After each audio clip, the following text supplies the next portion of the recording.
103 days. 103 days of unbearable pain, anguish, and so much uncertainty for the family members behind us. I just want to thank Senator Cardin for his leadership in organizing this group meeting today, and to thank the extraordinary, courageous family members who are here to share their personal stories. My message to the family members is this: we have not forgotten you. We will continue to work for the release of your loved ones. We will stand in steadfast support of you as you seek to bring your hostage family members home. Let us never forget that October 7th was the largest loss of Jewish life in a single day since the Holocaust. And it was committed by a brutal terrorist group, Hamas, which has demonstrated that it cares nothing for people who are Jews. It cares nothing if you are 10 months old or 85 years old. We must continue to help bring the hostages home. Senator will be in order. Mr. President, I have a motion at the desk. Senator, clerk will report. The senator from Kansas, Mr. Marshall, moves to commit the bill H.R. 2872 to the Committee on Appropriations of the Senate with instructions to report the same back to the Senate in one day, not counting any day on which the Senate is not in session, with changes that provide continuing appropriations for the entire federal government through the end of fiscal year 2024. Mr. President, Senator from Kansas.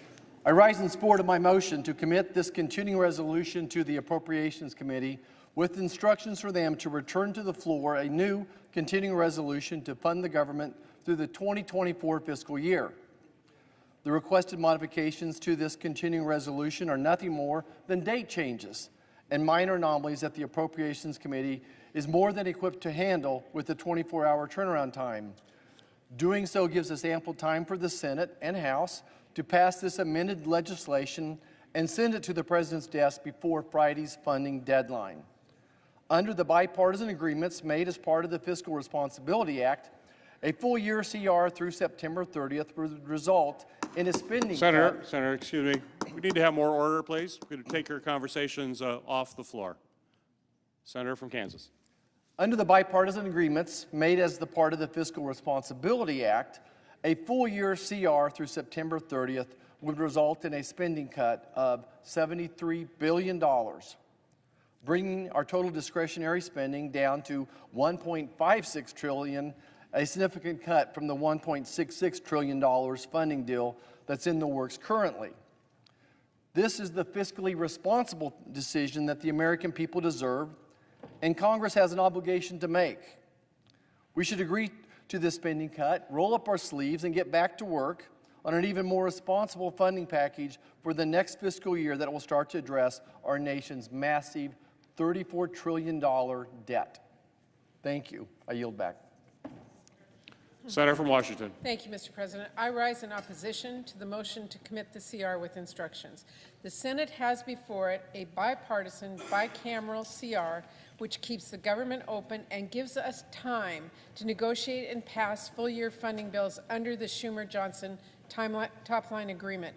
The junior senator from Kansas wants us to walk away from the bipartisan compromise on the CR, guarantee a government shutdown, and accept a devastating year-long CR rather than do our jobs as senators and write full-year bills. I spoke at length recently about how a full-year CR would lock us into last year's spending plans and policies as if nothing has changed in over a year. and it would force devastating across-the-board cuts to programs that our country and families rely on, defense and non-defense alike. It is simply not an option. We need to pass this CR, keep working 24/7 to hammer out the strongest possible funding bills, and for all those reasons, I strongly oppose the motion and urge my colleagues to vote no. Mr. President. Senator from Maine. Thank you, Mr. President. Mr. President, I too urge our colleagues to reject this motion that calls for the Appropriations Committee to put forward a year-long continuing resolution for fiscal year 2024. Adopting this motion would wipe out the work of the Appropriations Committee that led to 12 standalone bills being reported last summer with overwhelming bipartisan support.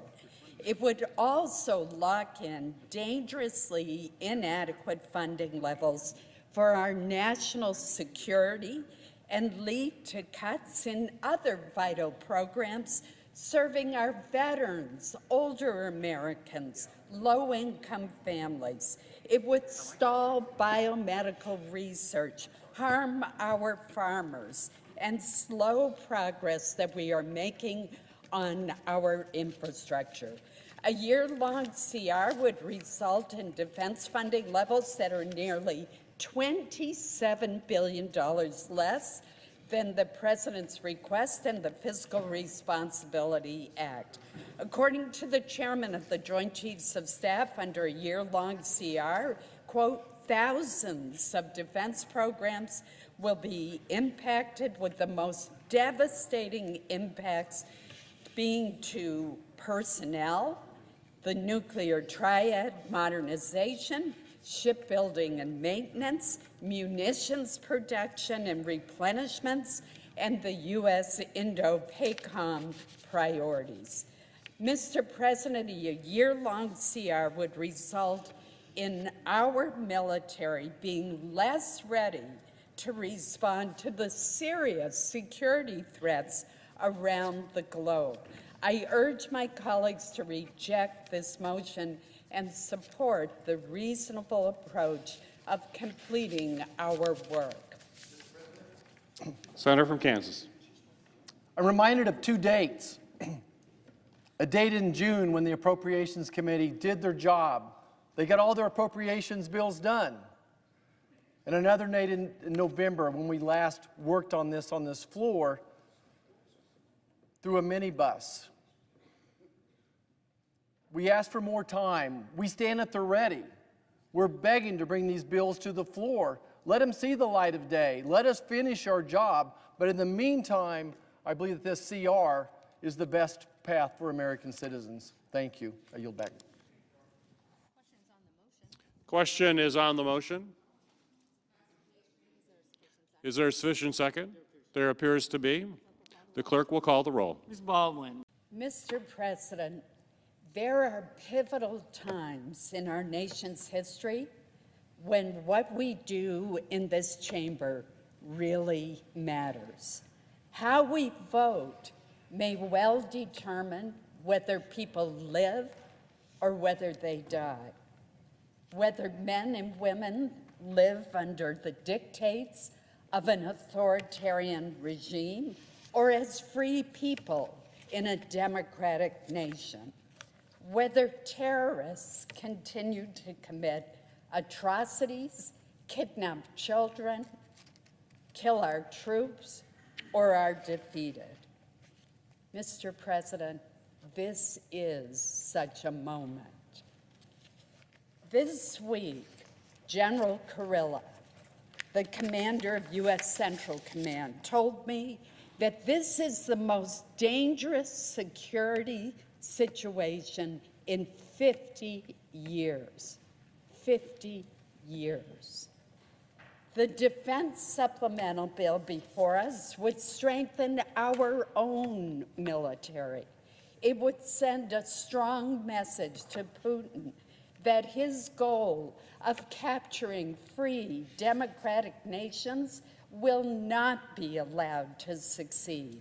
It would reassure our closest ally in the Middle East, Israel, that terrorists will not achieve their goal of wiping that nation off the face of the map. It would counter Chinese aggression.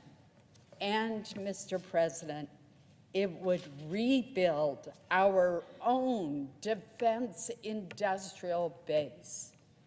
Mr. President, I urge our colleagues to recognize the perilous times that we are living in and vote for this national security bill. It is critical. Thank you, Mr. President.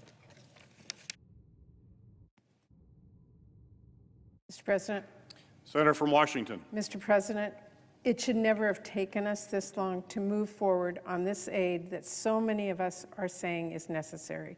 But I am so glad that we are finally here making progress on this crucial package. We have more work ahead to get this passed in the Senate and House and ultimately signed into law, and we frankly do not have a minute to waste. So I hope this vote is the start of moving this package now in earnest, because this is serious.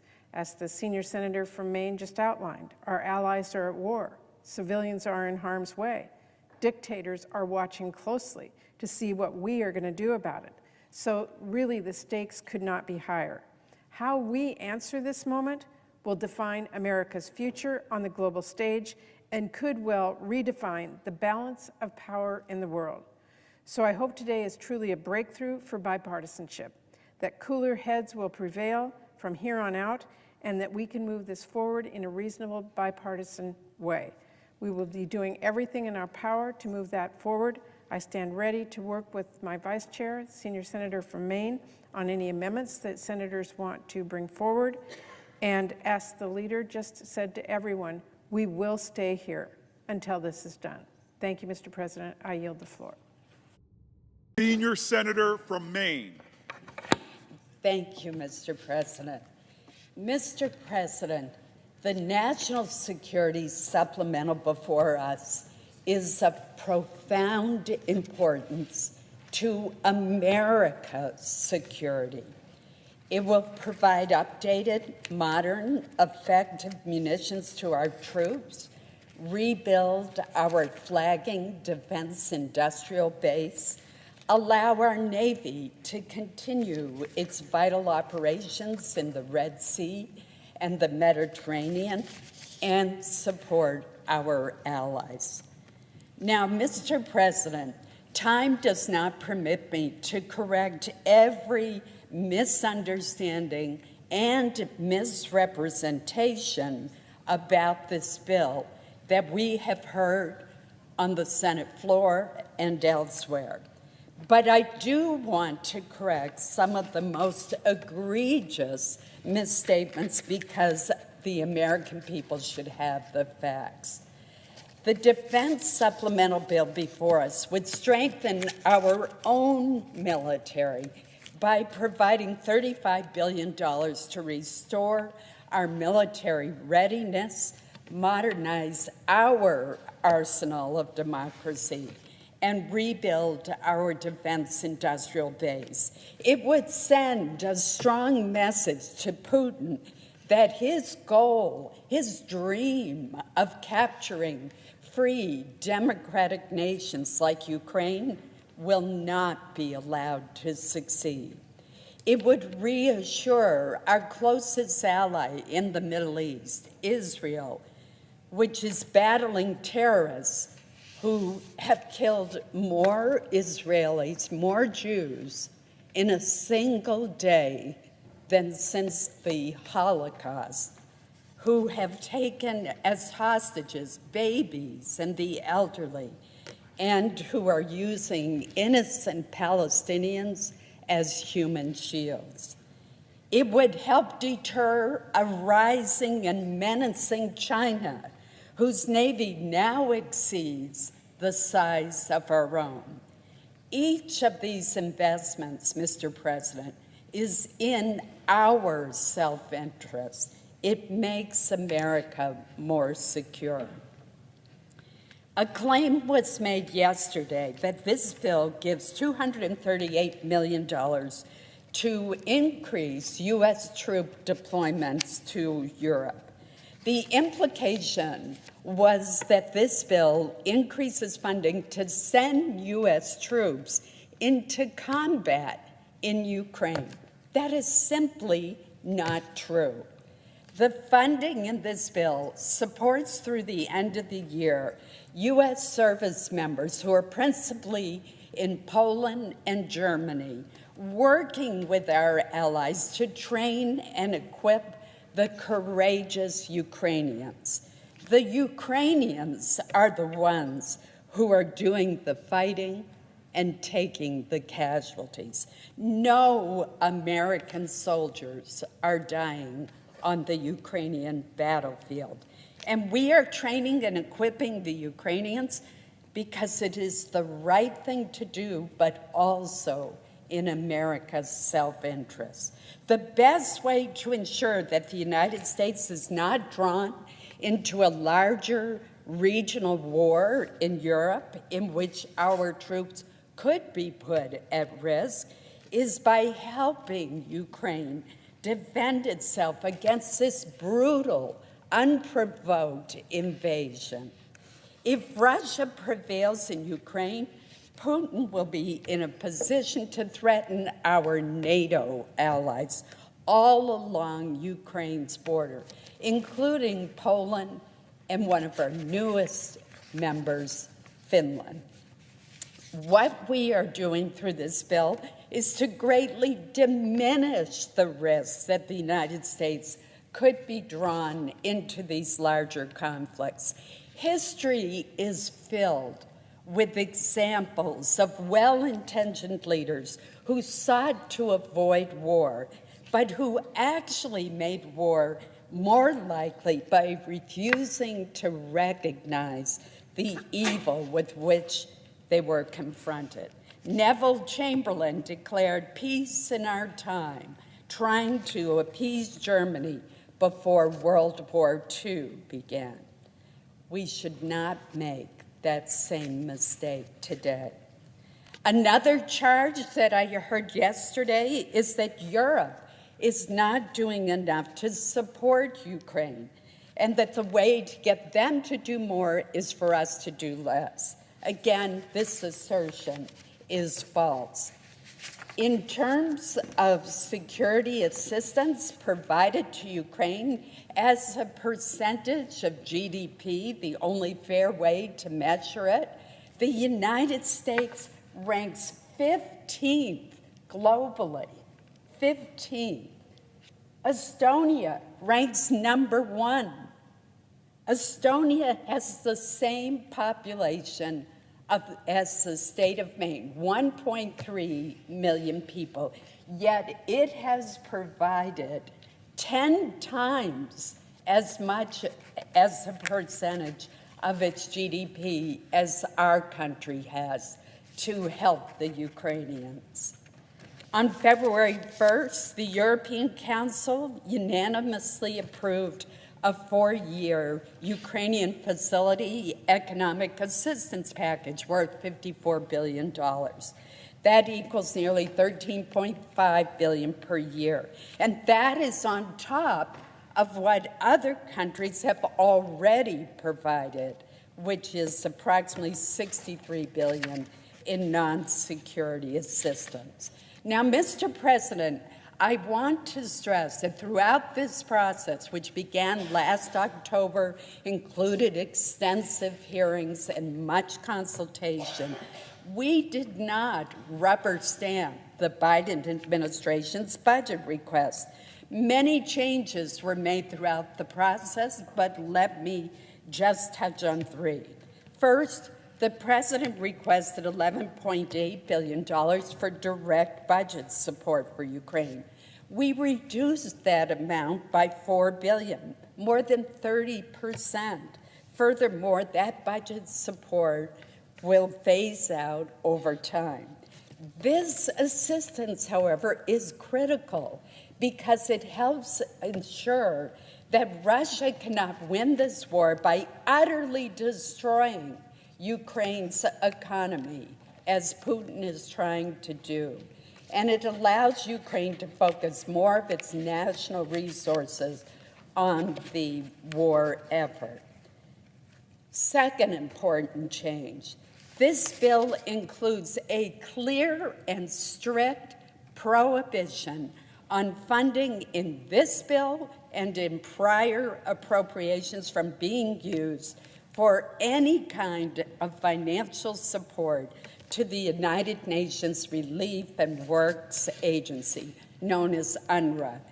Yesterday's news that the Hamas tunnel was found under UNRWA's headquarters in Gaza, and that Hamas was using UNRWA's electricity to power a command and control section underneath the headquarters, underscores the need to ensure that not a single penny of taxpayer funds is provided to that agency, much less the $400 million that was in the president's original request. And I would note that the evidence is overwhelming that 12 employees of UNRWA directly participated in the October 7th horrific attacks on Israel, and the estimates are that about 10%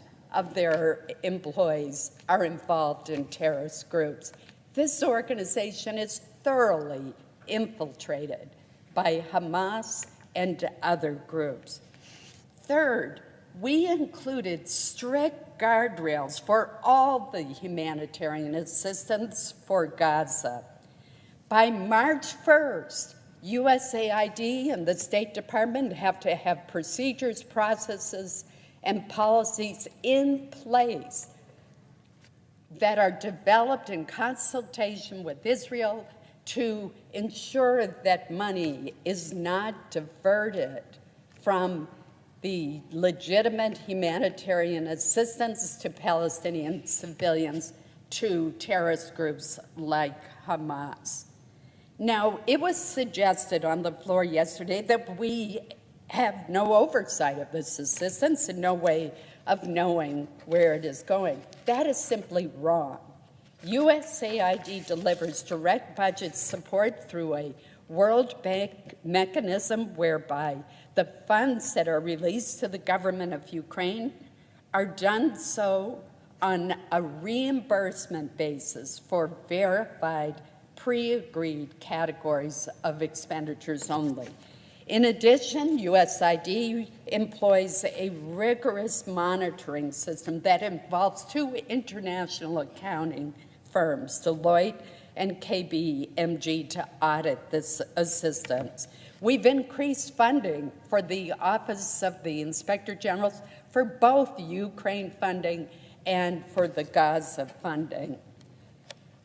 Let me discuss also the support that we provide Ukraine, Israel, and Taiwan through the transfer of weapons and equipment from our stockpiles. A concern was raised on the floor yesterday that this would leave our own military vulnerable and without enough weapons. It's important to remember that this bill includes $35 billion to restore U.S. military readiness and modernize our arsenal of democracy. For every dollar of authority provided to transfer weapons to Ukraine in this bill, there is $2.50 to replenish U.S. military stockpiles. And most of the time, this allows us to replace those older items with more modern, effective, and improved weapons. In the case of Israel, many of the weapons systems, such as Iron Dome and David Sling, are co-produced by both the U.S. and Israel. The Undersecretary for Acquisition and Sustainment has said, quote, "Production is deterrence." The supplemental includes $8.3 billion in historic investments to greatly expand our production capacity. This will result in a strong, resilient munitions industrial base capable of surging to meet the threats facing our country. But if we do not pass this supplemental now, none of these investments will occur. Mr. President, I encourage my colleagues to support this bill. There's so many other misrepresentations that I wish I had time to counter today. Let me tell you that this funding is desperately needed to strengthen America's military readiness, to help Ukraine counter brutal Russian aggression, to assist our closest ally in the Middle East, Israel, in its fight against terrorism and to deter a rising and menacing China. Mr. President, in American history, it was our very first president, George Washington, who used the term peace through strength in his fifth State of the Union address. Centuries later, President Ronald Reagan reminded us of the vital importance of peace through strength. That is the goal of the legislation before us. That is what it will accomplish as we meet the challenge of the perilous times in which we live. Thank you, Mr. President. Madam President. Senator from Maine. Thank you, Madam President. Madam President, last week, General Kurilla, the commander of U.S. Central Command, gave me a briefing that was directly relevant to the national security supplemental that we are now considering. During the course of that briefing, the general told me that this is the most dangerous security situation in 50 years. The threats that the United States faces from an aggressive Iran and its proxies, an imperialistic Russia, a hegemonic China, are interconnected, and they require our immediate attention and a strong response.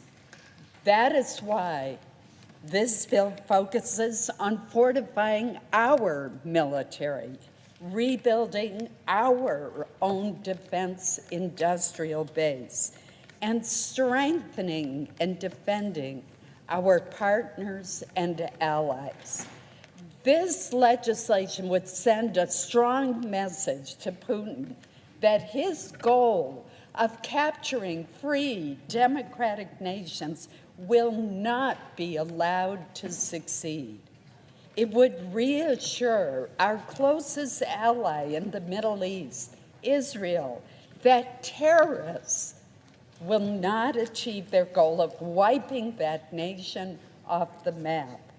And it would counter ever-growing Chinese aggression. Madam President, I urge our colleagues to recognize the perilous times in which we are living and vote for this absolutely essential national security bill. The world is watching to see if the United States is still the leader of the free world. Thank you, Madam President.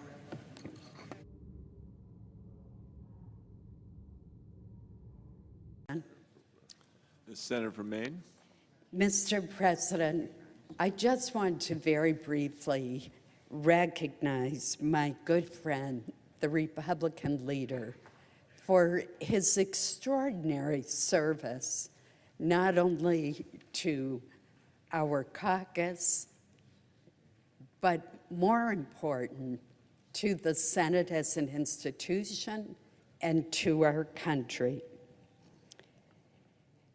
His tenure as leader will be remembered not just for its historic longevity, but also for his unparalleled devotion to this great institution, which he has always defended. I also admired the leader for stepping forward when it wasn't popular to do the right thing for our country and for our world. There will be plenty of time for all of us to honor him in more detail as time goes on. But I felt compelled to speak today to thank him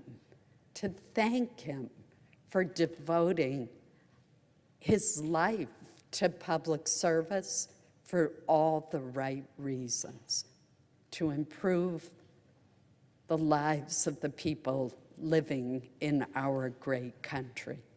Thank you, Mr. President. Senator from Maine. Madam President, I urge my colleagues to support the sixth bill fiscal year 2024 appropriations package that is before us. I'm pleased to report that the House of Representatives overwhelmingly passed this bill earlier today by a vote of 339 to 85. It was strongly bipartisan, and now the Senate should follow suit. I want to express my thanks to the Republican ranking members on each of the 6 subcommittees, Senators Murkowski, Moran, Hoeven, Bozeman, Kennedy, and Hyde-Smith, for their tremendous work in assembling this package. I also want to recognize the chair of the committee, Senator Patty Murray, who has worked so hard since she was named chair and I vice chair in order to bring us to this point. I also want to salute the Democratic chairs for their work. My point, Madam President, is that everyone involved, including our incredibly hardworking staff, have worked night and day to bring us to this point. The measure before us includes the following fiscal year 2024 appropriations bills: Interior, Commerce, Justice, and Science, Agriculture, FDA, Military Construction and Veterans Affairs, Energy and Water Development, and Transportation and Housing. And again, Madam President, although I wish this had happened months ago, these are full-year appropriations bills. In other words, this is not another continuing resolution, not a short-term patch, but rather bills, a package of bills that will fund these important programs and agencies and departments through the end of the fiscal year. This package fully funds veterans' medical care, supports our farmers, fishermen, and ranchers, protects our nation's food and drug supply, provides critical resources for law enforcement, helps us better compete with China, advances American energy independence, and invests in our nation's infrastructure and public lands. This legislation also complies with the Fiscal Responsibility Act, as well as the top-line spending agreement reached between Speaker Johnson and Senator Schumer. Under that agreement, defense funding for this fiscal year will increase by 3.3% relative to fiscal year 2023 enacted levels, while non-defense funding will be held flat. Madam President, that is not easy to do, particularly given the impact of inflation, the 5.2% federal employee pay raise, which many of these agencies are going to have to absorb. So it took a great deal of negotiation and hard work for us to get to this point. It certainly has not been easy, but I am proud of the legislation we are bringing to the floor today. I urge my colleagues to join me in voting to move this important legislative package forward toward enactment.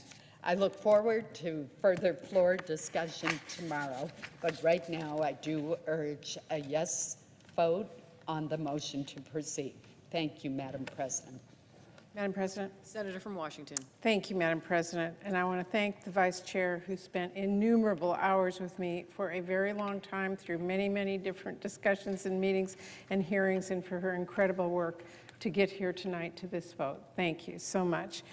You know, Madam President, this week we will at long last be voting on our bipartisan, bicameral, full-year funding bills. In fact, this package passed the House in a huge bipartisan vote today, over 300 members voting in favor. It has been a long and tough negotiation, long road, tough negotiation to get here. We're not done yet, and I'll have more to say, but I come to the floor tonight to briefly talk a bit about what is actually in these bills and why this is so important to families across the country and to people in states like mine everywhere. My focus all the way through this process from day one has been how can we produce the strongest bills given some very tight constraints, and how can we get a result that will make people's lives better?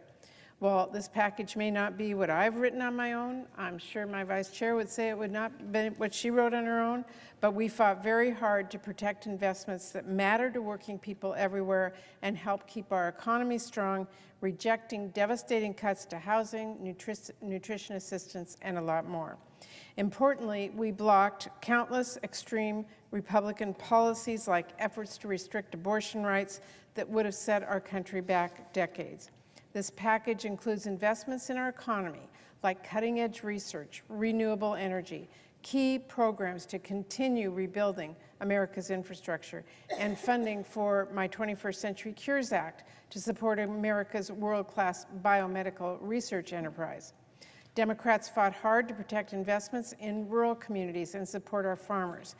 It includes investments to keep America safe, like funding for more air traffic controllers, rail safety inspectors, food safety inspectors, and to implement the law I passed along with Senator Collins, starting up FDA's cosmetics oversight. This is a major achievement in this bill. And our bills reject unthinkable cuts proposed by House Republicans to federal law enforcement, the people who go after drug traffickers and do so much else to keep our families and communities safe. Not to mention, these bills protect pay for federal firefighters, boost our investments in preventing violence against women, and fund a new program to increase sexual assault nurse exam access that I've worked on. This package also includes investments in our environment and allows Democrats to continue to deliver on historic climate action, even as House Republicans sought to gut agencies like EPA and Interior. We deliver in this bill investments to keep our commitments to tribes, including by continuing to provide advance appropriations so the Indian Health Service can serve patients with certainty and hire staff for hospitals. It also includes investments supporting our service members, which is especially important to me as the daughter of a World War II veteran.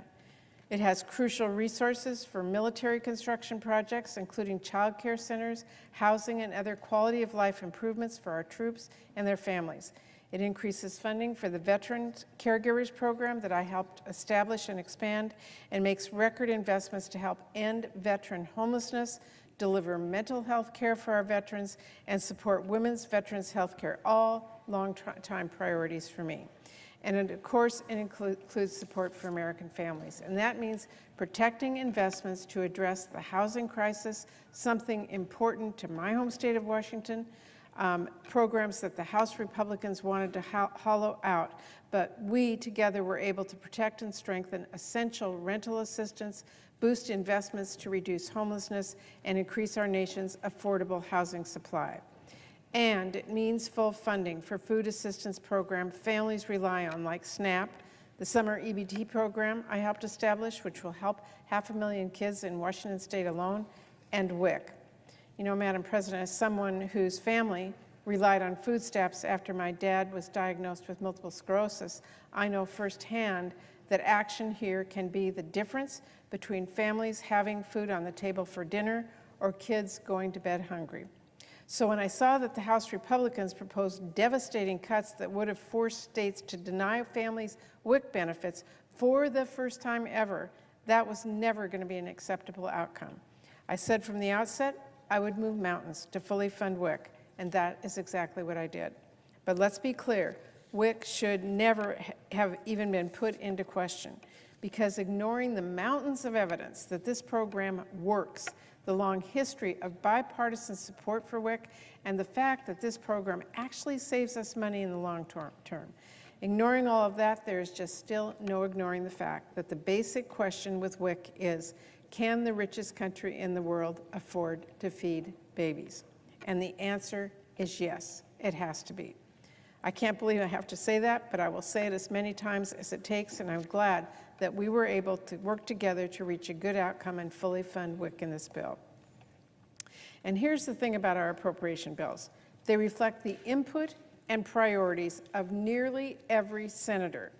As a voice for Washington State, I'm proud of the ways that these bills invest in the communities that I know from every part of my state, with funding for researchers and salmon recovery, infrastructure projects, fixes to make sure that our ferries and harbors are getting their fair share, an historic amount of funding for Hanford cleanup, and more.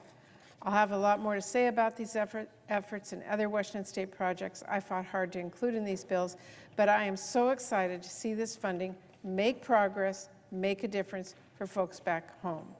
Madam President, we said from day one that partisan poison pills were non-starters. We said that together. Getting a result in divided government means putting aside that partisanship and working to find common ground. That is how we managed to put together these 6 strong bipartisan bicameral bills, and it is the only way we're going to wrap up the next 6 as well, which you should all know we are working very hard on right now. I think we all recognize that some far-right House Republicans have been trying to derail this entire process from the start, but as we saw today in the House, overwhelming 300+ members voted to pass this bill. The vast majority on both sides want to get this done. By passing these bills, we can turn the page and show America that the vast majority of Congress is still focused on doing its job, working through tough negotiations so we can help people and solve problems.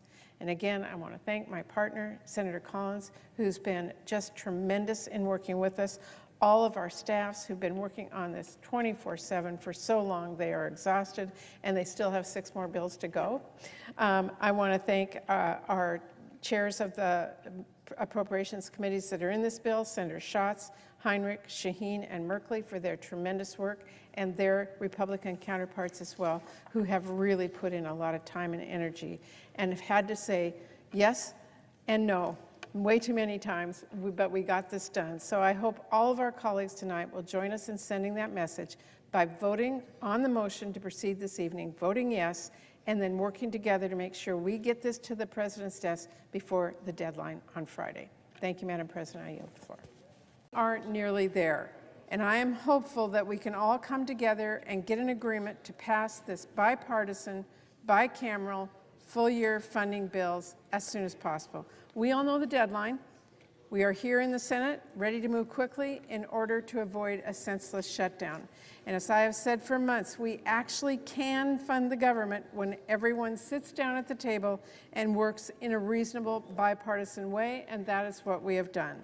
Getting here has not been easy. We had to work through some really tough top lines. We had to fight hard to keep out dozens and dozens of extreme poison pills. We had to work long days and nights and through weekends to hammer out the tricky details of this bill and make sure members had the chance to weigh in with their priorities.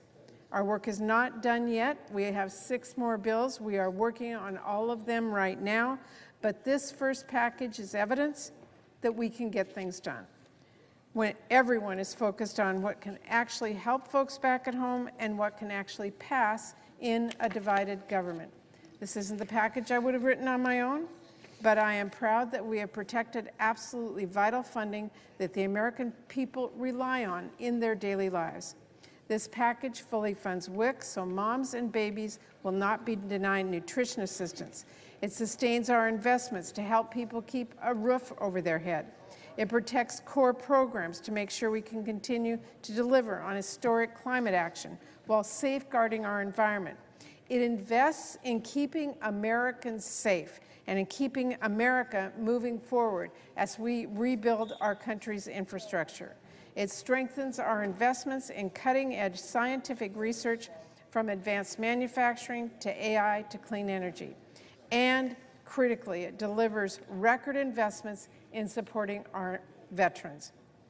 Really, I could be here all day, Mr. President, talking about the many investments in this bill that we all care about. But time is of the essence now. This bill, I will remind everyone, received overwhelming support in the House. It won the vote of a clear majority of both Democrats and Republicans, 339 votes in favor. That doesn't happen every day. And I have to say it wouldn't have happened at all without a heck of a lot of people who've been working a long, long time on these bills. So I want to thank everyone who put in the long days and nights for weeks on end to get us here, including my staff on Appropriations Committee, Vice Chair Collins and her staff, our subcommittee chairs, Senators Heinrich, Shaheen, Merkley, and Schatz, and our vice chairs, Senators Hoeven, Moran, Kennedy, Murkowski, Bozeman, and Hyde-Smith, and both of our leaders, Senators Schumer and McConnell. There are many people who worked hard to get us to where we are today. Mr. President, these are strong bills. They provide crucial support to all of our communities. And, by the way, they are long overdue. I urge all of my colleagues to vote yes so we can finish these bills. Mr. President. The senator from Maine is recognized. Thank you, Mr. President. Mr. President, I had intended in my remarks to go through each of these bills and point out how critical they are to our communities across America. The chair has done that to some extent, and she has also thanked our great team of appropriators for their very hard work. But instead of going through the provisions, I want to offer my colleagues a warning. If we do not act at midnight tonight, we will have a partial government shutdown. It will affect the Department of Agriculture. It will impair the work of the Food and Drug Administration. It will prevent military construction projects from going forward. Do we really want a veteran who has bravely and loyally served his country and is now trying to file a claim for benefits to find that the Veterans Benefits Administration's doors are closed to him or her? Is that what we want to have happen? It also would affect the transportation and housing and urban development departments. We've got an affordable housing crisis. Do we want warn notices to go out to those who are working on transportation projects that they may lose their job if they're in the private sector because we didn't get our work done? It would affect the Departments of Energy, the Army Corps of Engineers. Why in the world would we want to shut down government and stop serving the American people? I have heard a lot of statements made on the Senate floor and elsewhere that regrettably are not accurate. One is that none of these bills has been subjected to the opportunity for debate and amendments. The fact is, Mr. President, every single one of these appropriations bills was individually considered by the Appropriations Committee. Every single one of them was subject to robust debate and amendments. Every single one of them. Many of them were passed unanimously, others with only one dissenting vote. And furthermore, 3 of the bills that we're talking about right now, the Ag and FTA bill, the Milcom VA bill, and the Transportation and HUD bill, were brought to the Senate floor. So to say, as one of my colleagues said, that there was no opportunity for amendments and debate is flat out wrong. Those bills were on the floor for about 7 weeks. We had 40 amendments. So I would urge my colleagues to stop playing with fire here. The House, controlled by Republicans, passed these bills as a package, the 6 bills, with a very strong bipartisan vote, with a majority of the majority voting for them. It would be irresponsible for us not to clear these bills and do the fundamental job that we have of funding government. What is more important? So I urge my colleagues to vote yes on closure. And I hope next year that we can bring all of the bills to the Senate floor for the kind of robust debate and amendments that we had on the 3 of the 6 bills before us, but keep in mind that each and every bill had in committee after we had 50 public hearings and briefings. Thank you, Mr. President. Senator Collins. Thank you. Director Haynes, you understandably spent considerable time talking about the significant threats that Russia, China, Iran, and North Korea pose to our country. Since the way that our disastrous withdrawal from Afghanistan unfolded, we've also seen a large increase in terrorist attacks conducted by ISIS. In fact, those number nearly 200 and have resulted in some 1,300 casualties. So obviously, Afghanistan has shown that once again, the Taliban is either unwilling or unable to control terrorist groups. Are there threats of terrorist attacks from ISIS toward Americans a problem still? And how are you balancing the great power competition with the threats from ISIS? In addition, I would like you to comment on whether or not terrorist groups backed by Iran, such as Hamas and Hezbollah, pose a threat to our homeland. Thank you, Senator. So in terms of the threat from ISIS, which you're absolutely right, remains a significant counterterrorism concern for us.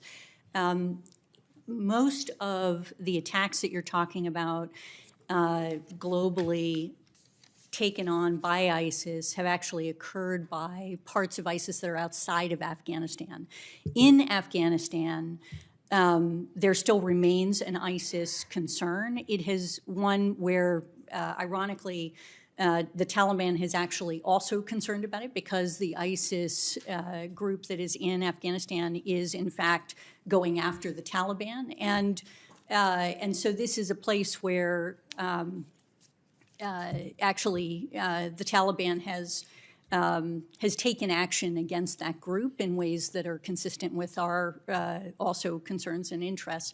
So that is one piece. In terms of the terrorist groups that are backed by Iran, absolutely, that is a major issue for us. And there are a number of them. Obviously, we often talk about Iranian-aligned militia groups that have been attacking U.S. forces and assets in Iraq and Syria in particular, but also in other parts of the region attempting to. And there have been just dozens and dozens of attacks that we've been looking to manage, and that it continues to be fueled by Iran. They provide weapons, they provide training, they provide money to those groups, and we still obviously see them as a destabilizing force in the region. We also see Iran's support of Hezbollah, as you noted, and of Hamas over the years, and so considerably, not to mention the Houthis is another example of this, but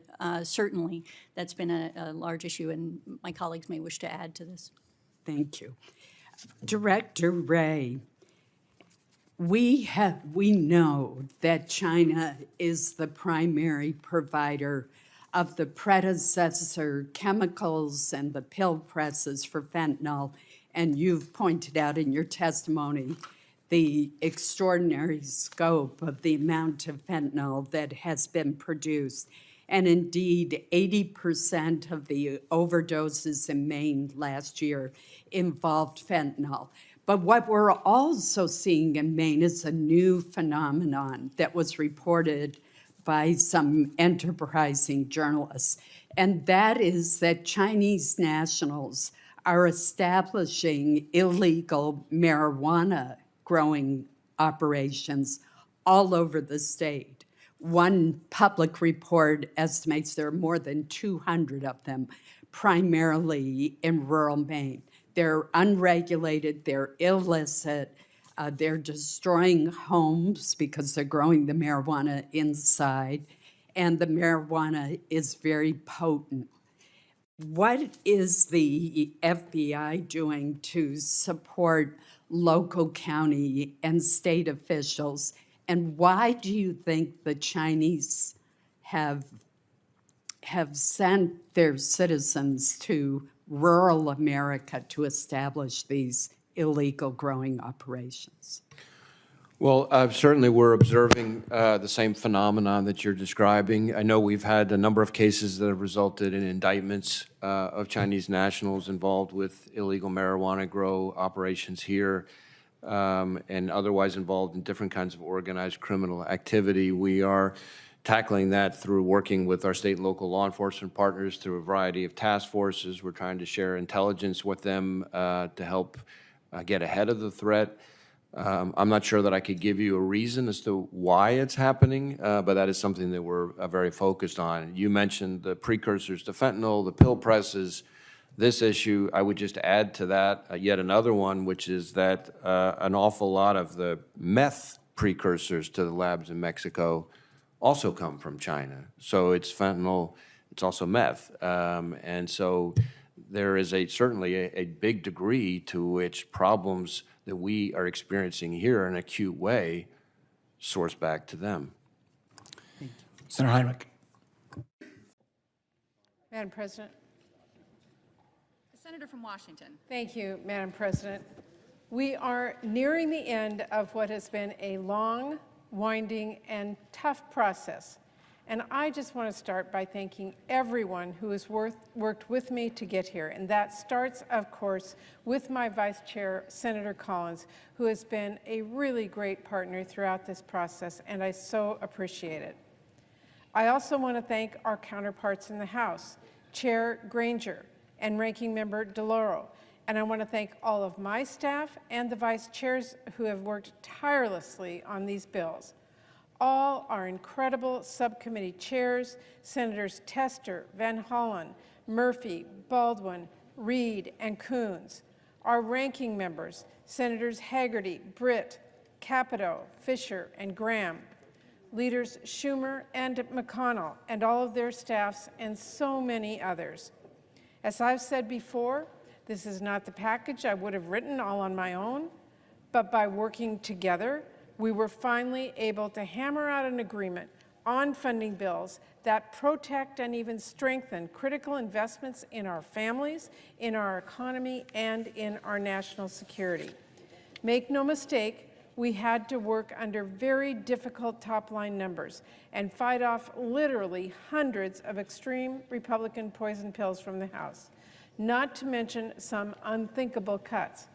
But at the end of the day, this is a bill that will keep our country and our families moving forward. So I want to talk about what is in this package before our final vote. And I want to start with something that is a top priority for families and for me, childcare, which is far out of reach for so many people right now.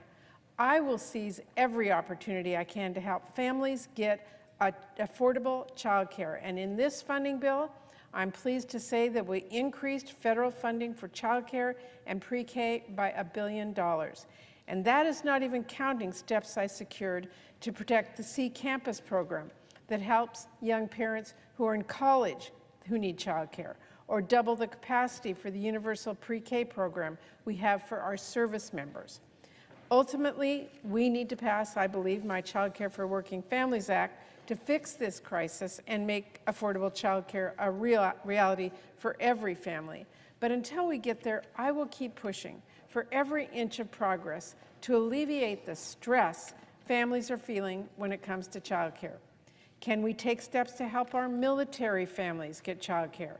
What about moms who are looking to get a college degree? What about a bit of progress can we make to help folks? These are the questions that motivate my thinking on this issue and many others, like people's health and well-being. This package provides crucial health funding. It boosts research funding for cancer, for Alzheimer's, for maternal mortality, and more. It funds community health centers, local efforts to fight the opioid and mental health crisis, and the new Federal Office of Pandemic Preparedness that I created with former Senator Burr.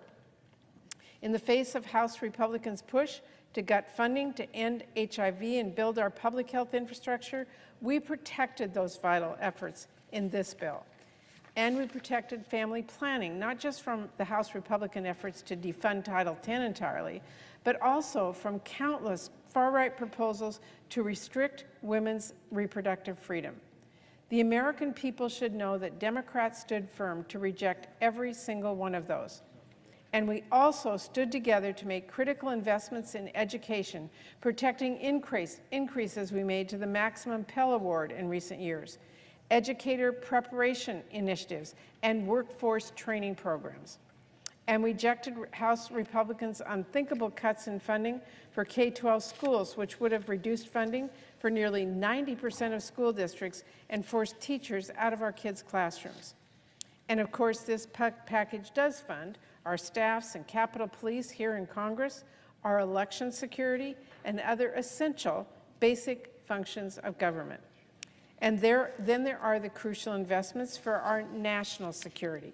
Madam President, at a time when Putin is on the march in Ukraine, the Chinese government is growing its influence in an aggressive posture, and the Israel-Hamas war is still raging, American leadership could not be more essential.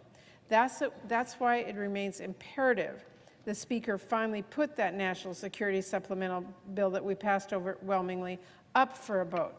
And it is why this bill also includes investments to promote global stability, to keep our country safe, to deter conflict, and ensure our military remains the strongest in the world.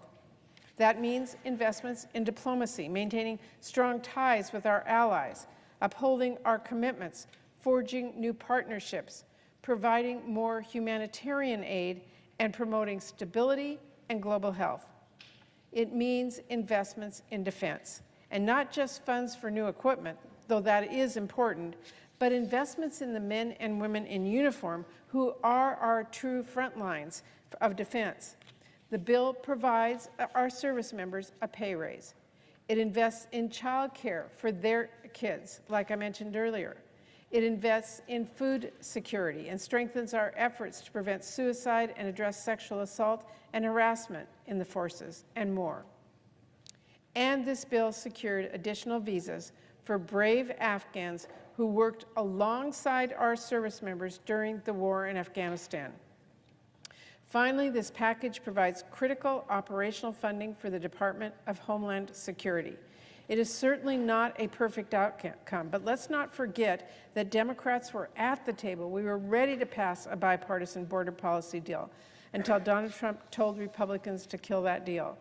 But, Madam President, in spite of that, the funding in this bill shows we can at least agree to some extent that we must not shortchange crucial work, stopping fentanyl from reaching our communities, stopping dangerous human trafficking, cracking down on drug cartels, and ensuring our borders are operating safely, efficiently, and humanely.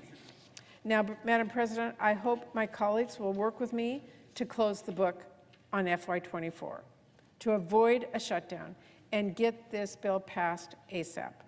And then let's make sure we all learn from the hard lessons of the past few months about how we do get things done in a divided government. Because what we have seen at every stage of this process is when we do work together, when we put our heads down and focus on solutions and listen to our constituents, we can find common ground. We can craft bipartisan bills.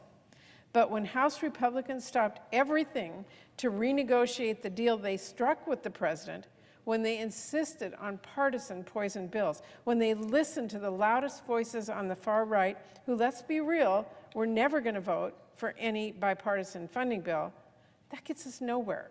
It wasted months of precious time, far better spent crafting bills that grow our economy and protect our country and make things better for folks back home. And after all of that delay, how different ultimately was the outcome? Think about that. And yet now we are here, 6 months into the fiscal year, and agencies will just have 6 months left to leverage these full-year spending bills. Madam President, I believe that we negotiated strong, bipartisan bills that will help the American people. And this outcome is so much better than a shutdown or a full-year CR, which would have had devastating cuts. But it should never have taken us this long to get here. We should not teeter on the verge of a shutdown and lurch from one CR to another. Agencies should not be dedicating so many resources to preparing again and again for a possible government shutdown. Don't we all agree that the Pentagon and NIH have better ways to be spending their time and their tax dollars? The far-right elements who forced this dysfunction claim to care a lot about fiscal responsibility. But the constant chaos that they create is the opposite of fiscal responsibility. The truth is, these appropriation bills are written over the course of months, after dozens of hearings with the input from nearly every member, and they reflect the priorities of every state in America. Working together, focusing on solutions, solving problems for people back home, that is the responsible way to get things done.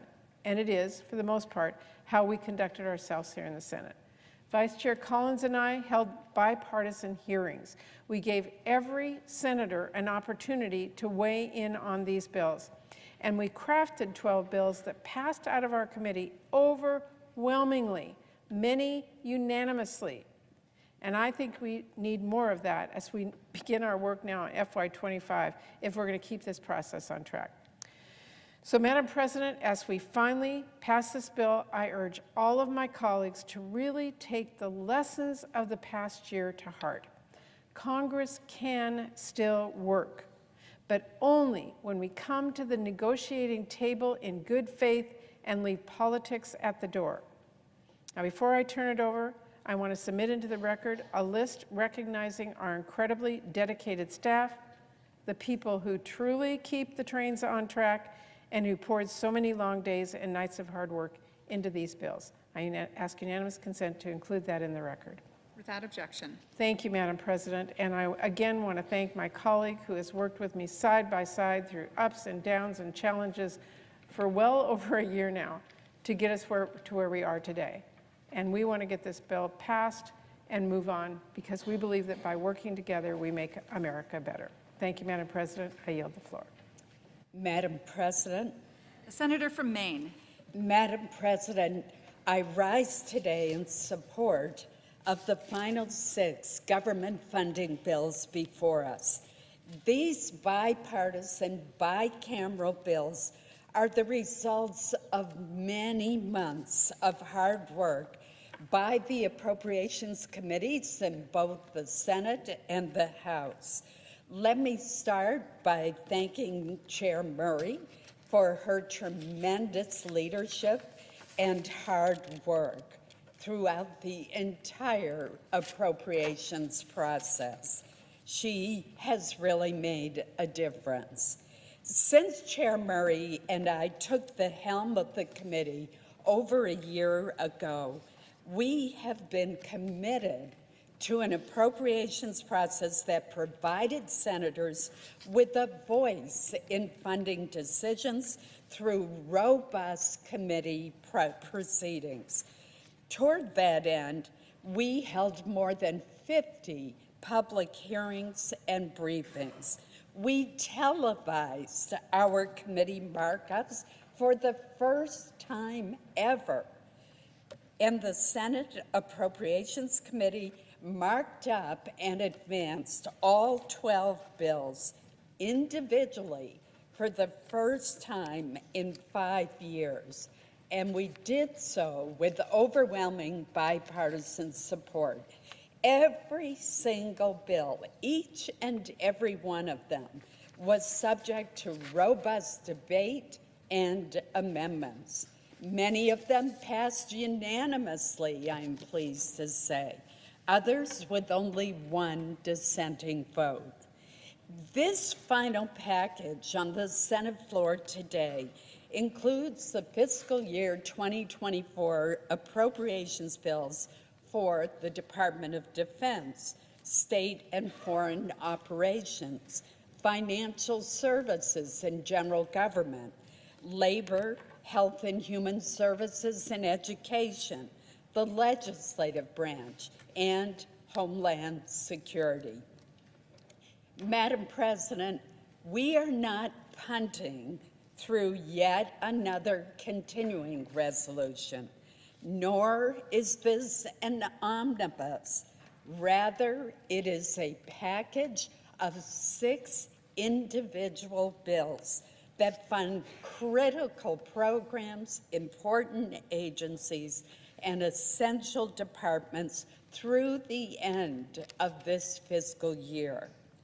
Now, Madam President, I would have preferred that more of these bills have been brought across the Senate floor, but no one can say that they were not available for scrutiny since we reported the last of them from committee way back in July.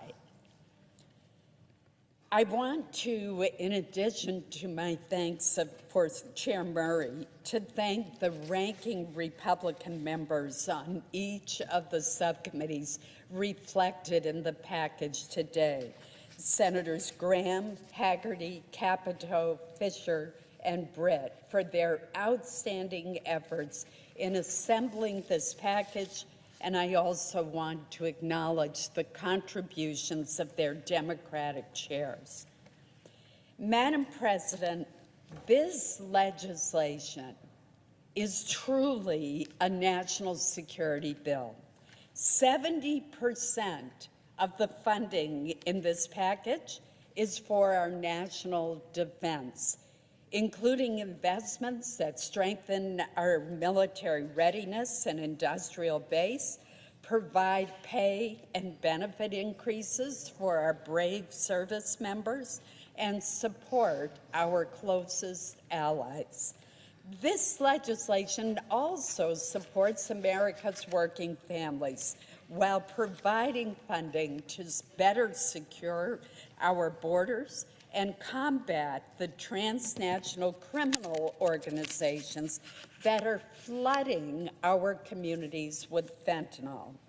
As part of the effort to address the crisis at the border, and it is a crisis, this package includes funding for additional detention beds, and more Border Patrol agents and port of entry officers.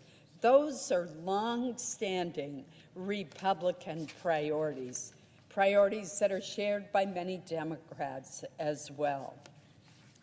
As the ranking member of the Appropriations Subcommittee on Defense, I want to take a few moments to highlight the bill in this package on which Chair Tester and I worked extremely closely.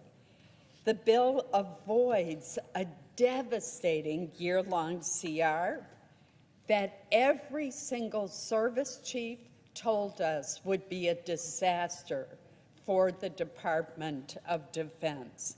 It meets the complex threats that are facing our country. Madam President, to say that things have changed since the fiscal year 2024 budget request was first presented last spring would be a drastic understatement. Putin refuses to end his war in Ukraine. Hamas conducted its heinous, brutal attack on Israel on October 7. Iran continues to fan the flame of violence and terrorism throughout the Middle East, including against American forces. And China's military budget and armed forces continue to grow unabated. But you don't have to take my word for it. In the past few weeks, the commander of U.S. Central Command, General Eric Kurilla, has described this as the most dangerous security environment in 50 years. On the other side of the world, the commander of the U.S. Indo-Pacific Command told Chairman Tester and me earlier this week that this is the most dangerous time that he has seen in his 40-year career, citing cooperation between Russia and China as a key and growing concern. In addition, just last week, the Commandant of the Marine Corps and the Chief of Naval Operations wrote to the majority and minority leaders describing the harm to the readiness of our Navy and Marine Corps unless we quickly pass a full-year defense appropriations bill. This needs to be done before a large part, about 2/3 of our government, would otherwise shut down at midnight tonight. We must not let that occur. To meet these challenges, our bill includes nearly $824.5 billion for the United States military.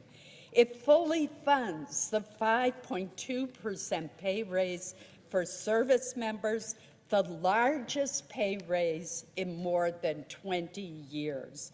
And it includes a critical $123 million increase for bonuses for our new recruits and junior enlisted soldiers. The bill also doubles the number of children who will have access to full-day pre-kindergarten in DoD schools, an important priority for Senator Murray and for me. I also want to salute the work that Representative Ken Calvert did in this whole area of improving benefits and pay for our junior enlisted soldiers. Madam President, as the Chinese Navy rapidly expands to more than 400 ships over the next 2 years, our legislation includes $33.7 billion for Navy shipbuilding and down payments for both an additional DDG-51 destroyer and an amphibious ship, the largest shipbuilding budget ever provided. Indeed, our legislation supports a Navy fleet that is 6 ships larger than the President's woefully inadequate request. The defense bill also includes more than $2.2 billion for our uniformed military leaders' highest priorities that were not included in the administration's request. But as you know, Madam President, we get a list of unfunded priorities from our service chiefs.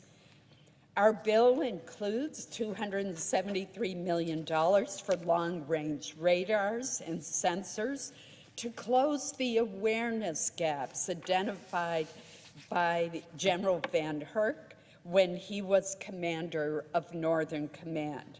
It includes $50 million for the Indo-PACOM commander to accelerate his top priority targeting capability, and $200 million to accelerate the development of the E-7 radar aircraft that was a top priority for the Air Force.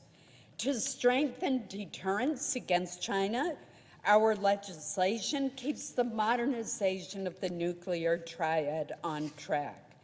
It funds the transition from just-in-time to a just-in-case stockpile of munitions by authorizing and funding for the first time ever 6 multi-year procurement contracts for missiles and munitions. Surely that has been one of the lessons that we have learned from Ukraine, how important it is that we have modernized and adequate stockpiles.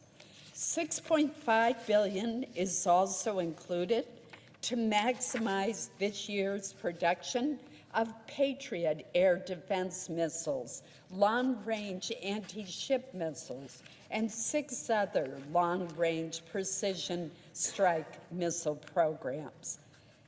But finally, in the area of defense, this bill also includes $500 million for Iron Dome and David Sling and Arrow, the cooperative missile defense programs that are consistent with the 10-year Memorandum of Understanding signed between the United States and our close ally, Israel. This will provide much-needed assistance to Israel in its fight against terrorism. Madam President, in addition to having a strong national defense, another priority of mine is biomedical research. And this bill will continue the progress that we are making in increasing funding for the National Institutes of Health. It increases funding for NIH by $300 million, including $120 million in an increase for the National Cancer Institute and $100 million more for Alzheimer's disease and related dementia research. I would note that it also increases funding for mental health, which is so important, an area that has been neglected somewhat in the past. Another cause of mine as the co-chair with Senator Jeanne Shaheen of the Diabetes Caucus has been to increase the funding for diabetes research, and we have done so in this bill. We also pay attention to the problems with opioids and have included an increase in the funding for the Help to End Addiction long-term initiative, known as the HEAL initiative. Palliative care research also receives an increase. That is so important as our population ages, and that is an area, long-term care, that we still need to do an awful lot of work on in this country. I hope that this will start us on our path to that end. Again, Madam President, there has been so much work done on this package of bills, and I want to thank my Republican and Democratic colleagues on the Appropriations Committee, the leaders in the House as well on the Appropriations subcommittees and full committee, and I also want to thank our Senate leaders on both sides of the aisle and our House leaders for their extensive work on these bills. Members throughout the Senate have contributed to prioritizing funding and identifying how funding should be prioritized. And I want to note for my Republican colleagues that the legacy riders that we have traditionally included, such as the Hyde Amendment, are included in this bill. Finally, I want to thank our extraordinary staff. They have worked nonstop throughout this past year, but particularly this past month, without getting sleep, without seeing their families, just working night and day. I urge my colleagues to join me in voting for this final FY 2024 appropriations package and complete our fundamental job of funding our government. Thank you, Madam President. Mr. President. Senator from Nebraska. Mr. President, I ask unanimous consent to enter into a colloquy with the senior senator from Maine. Without objection. UNRWA is a completely irredeemable organization. Since October 7th, we have seen how much Hamas has infiltrated UNRWA, the United Nations Relief and Works Agency for the Palestinians. In fact, some have called UNRWA a front organization for Hamas. UNRWA staff participated in the October 7th attacks. Some participated in the attacks directly, some helped with logistics. One hostage alleges that her captor was an UNRWA teacher. Another UNRWA staffer was actually a commander that participated in an attack on a kibbutz that left 97 people dead and took 26 hostages. Regrettably, this does not come as a surprise. Because of previous UN investigations into UNRWA, we knew this was true before the October 7th attacks. We knew that UNRWA was using schools to store weapons and launch attacks on Israel. We knew that their textbooks preached hate toward Jews in Israel and glorified martyrdom. I introduced this amendment because denying an organization like UNRWA that is so deeply embedded in Hamas is wrong. Our U.S. taxpayer dollars should not be going to fund an organization that is essentially a front for Hamas. This chamber's ultimate goal should be to permanently defund UNRWA,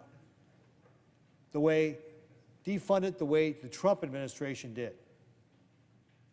I've spoken with the senior senator from Maine, and she and I have agreed that we will continue to fight to ensure that future appropriations to deny UNRWA access, we will assure me that she will continue to fight against future appropriations to deny UNRWA access to U.S. taxpayer dollars.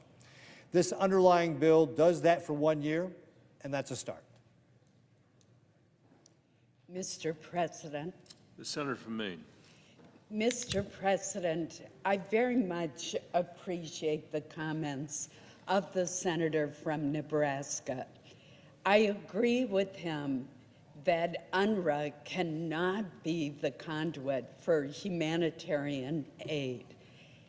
It is clear that it has been infiltrated by Hamas, and indeed, Israeli intelligence indicates that specific employees of UNRWA were involved in the brutal atrocities of October 7th when Hamas attacked Israel. In addition, it is estimated that many other employees of UNRWA are sympathetic to Hamas or affiliated with Hamas. So American tax dollars should not be going through an organization that has been involved in some of its employees in a terrorist attack, one of the worst terrorist attacks that we have seen, a terrorist attack that resulted in the worst loss of Jewish life in a single day since the Holocaust. How could we possibly allow American tax dollars to be used by this organization? Now, this is not to say that there should not be aid. There's differing views on that issue. But we know that there are other organizations within the UN. There's the UN's High Commissioner for Refugees organization. There's UNICEF. There's the World Food Organization. There are many other organizations.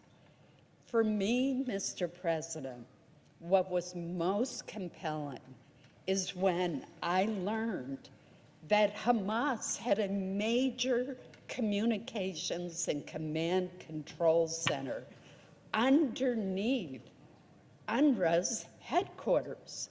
And there were additional Hamas organizations that had locations in the tunnels underneath UNRWA schools. Now tell me, how could UNRWA possibly not have known that this was occurring? How could they not have seen the tunnels being built, the air conditioners being brought in, the computers being installed, their electric rate going way up?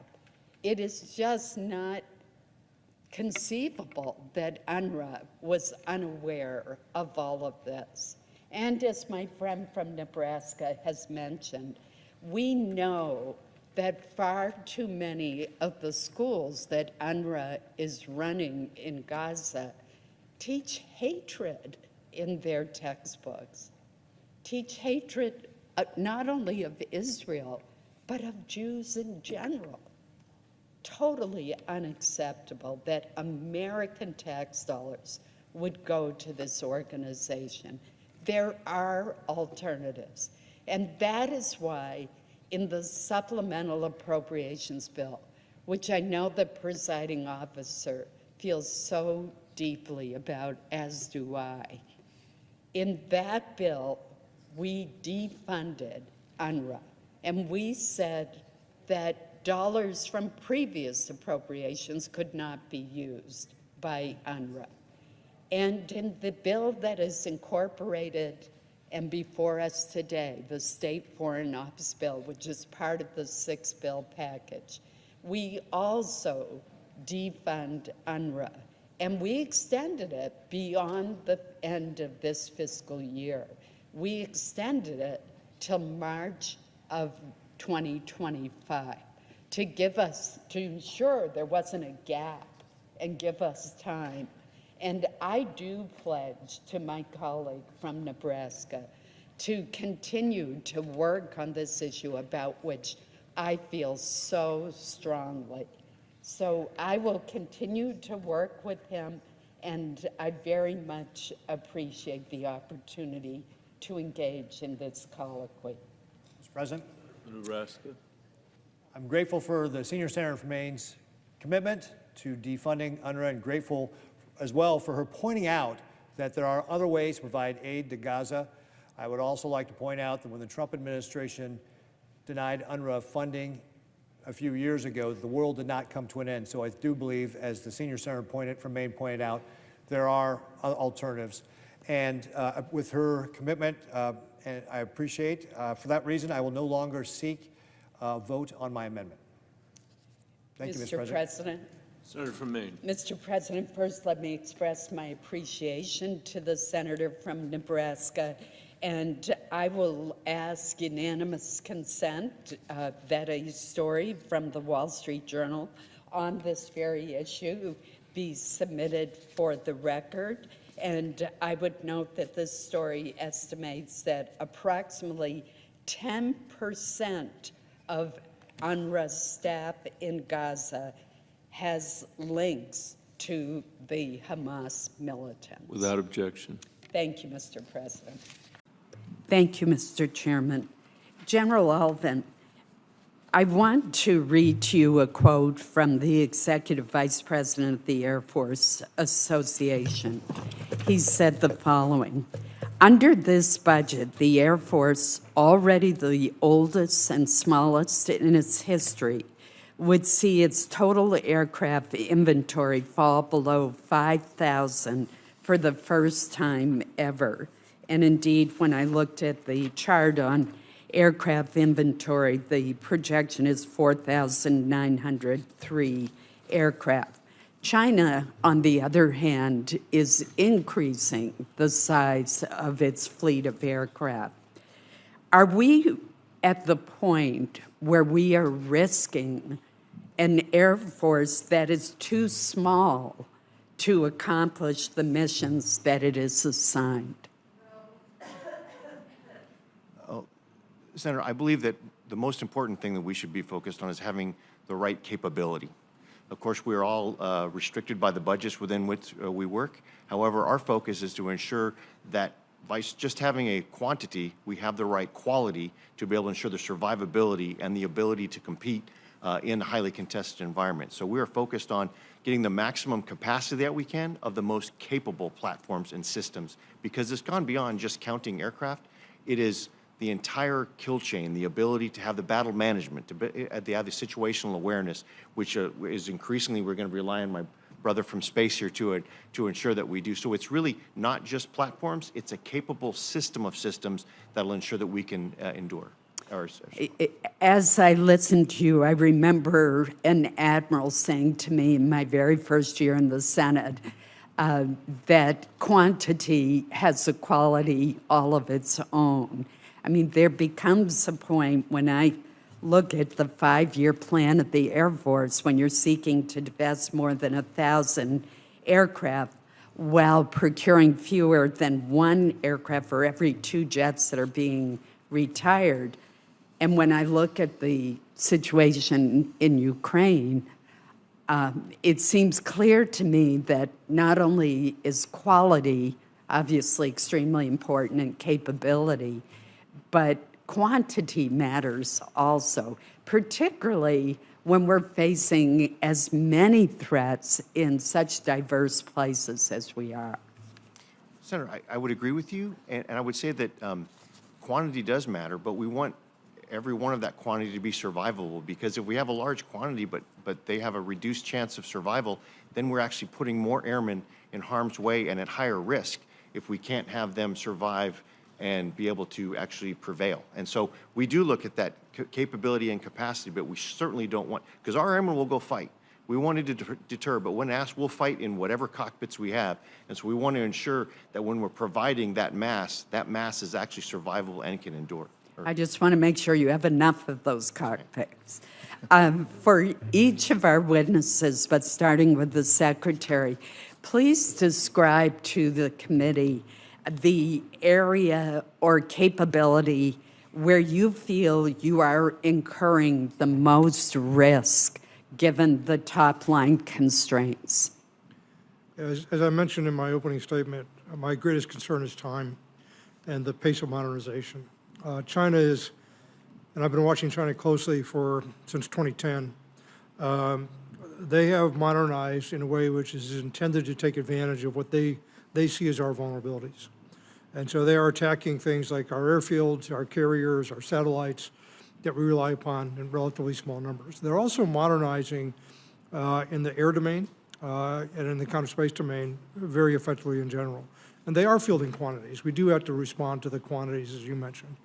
Unfortunately, holding on to increasingly aging and expensive to maintain and less cost-effective assets really doesn't help us with that equation. So when I look at the risk equation, I think we're in a situation where in the near term, the immediate term, we are at an acceptable level of risk, and we have to emphasize getting to the next round of the next generation, if you will, of capabilities. As General Saltzman mentioned, we have got to have a transformative set of space capabilities. We need to get to that. In the air domain, we need to get to the next generation, particularly the uncrewed collaborative combat aircraft that General Alvin mentioned. We have a cost problem with the aircraft that we're buying now. Our fighters are very expensive. The F-35 and the F-15EX cost about $100 million each. NGAD will cost over $300 million, and it will be bought in small numbers. The uncrewed collaborative combat aircraft give us an opportunity to address the cost and the quantity issues with relatively inexpensive but very highly cost-effective platforms that we add to the fleet. So getting on with the next generation capabilities is by far my highest priority right now. The risk is increasing over time, and if we focus on the risk today at the expense of that higher levels of risk we're going to see as China continues to modernize, we're going to be in a very untractable position within just a few years. Thank you. I'll ask the other two to respond for the record. Thank you, Mr. Chairman. The medications necessary for treatment. Thank you, Chair. Thank you, Senator Heinrich. Senator Collins. Thank you, Madam Chair. Welcome, Mr. Attorney General. I very much appreciated hearing the update on the effectiveness of the straw purchasing and gun trafficking provisions that Senator Heinrich and I authored, and so I won't have to ask you about that issue. I do want to turn to a very serious and confounding problem that the state of Maine is experiencing, particularly in our rural communities. Chinese nationals are establishing and operating illegal marijuana growing operations. I first raised concerns about this problem in June of 2022. Thanks to the work of some enterprising Maine journalists, we now know that there are more than 200 such operations operating in houses across our state. And by the way, those houses are forever ruined by the operations, and that contributes to our housing shortage as well. Last month, I asked the FBI director about this matter during his open testimony before the Senate Intelligence Committee. While the director cited the FBI's efforts to support task force and secure indictments, he was unable to answer a fundamental, troubling question, and that is, why is China sending its citizens, sneaking them into the country to open illegal marijuana operations in rural Maine communities? Just recently, 3 Chinese nationals were apprehended as they crossed the border illegally in northern Maine. Now, we've had a tremendous effort by state, county, and local law enforcement to identify and start shutting down these illegal operations. But there are very clear federal interests here, particularly with respect to national security. 2 days ago, your Office of Legislative Affairs finally responded to 4 inquiries that I had sent to the department on this topic. But unfortunately, the response letter provided almost no substantive information on whether the department is making this a priority, working with state, local, and county law enforcement, and exploring the national security implications. And I do recognize there's a limit to what you can say in a letter of that sort. But General Garland, what are the Criminal Division, the National Security Division, and the U.S. Attorney's Office in Maine doing to address these illegal growing operations? And in particular, what are they doing to support the tremendous but under-resourced effort at the state, county, and local level? Senator, you've raised a serious problem. It's not only a Maine problem. So DEA is reporting that there are transnational criminal organizations in some 20 states that are, it's not so much grow houses, but illegal marijuana grows. I know specifically with respect to Maine that DEA and the FBI are working with the IRS and the Department of Homeland Security as well as local law enforcement to investigate those illegal grows. I also know that the U.S. Attorney in Maine has made this a priority for her office. In most cases, I recommend talking to the Office of Legislative Affairs, but I know you are very well synced up with the U.S. Attorney's office there, and they obviously have more very specific Maine information. But I don't think anybody could take this more seriously than our U.S. Attorney there.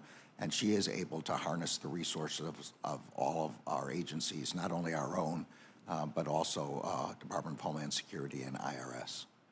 Do you have a theory on why the Chinese are sending people illegally into our country to establish these grow operations? As you point out, it's not just Maine. I believe Oklahoma, for example, has had a problem as well. I don't have a theory now. Normally I develop a theory by learning the facts from the different investigative entities that look into this. So at this point I don't have a theory. There are a lot of obvious theories, including profit motive, and these transnational criminal organizations are operating. The reason we call them transnational is they're operating all over the world to make money where they can. But I can't tell you what the specific motivation here is. Thank you. Thank you, Senator Collins. Chair Murray. This order requiring 60 votes for the adoption of this amendment. The amendment is not agreed to. Mr. President. The Majority Leader. Now, before we move on, I'd like to acknowledge a rare milestone that has just been achieved here, or that is just about to be achieved on this coming vote in the Senate. Our dear colleague from Maine, Senator Susan Collins, will cast her 9,000th consecutive roll call.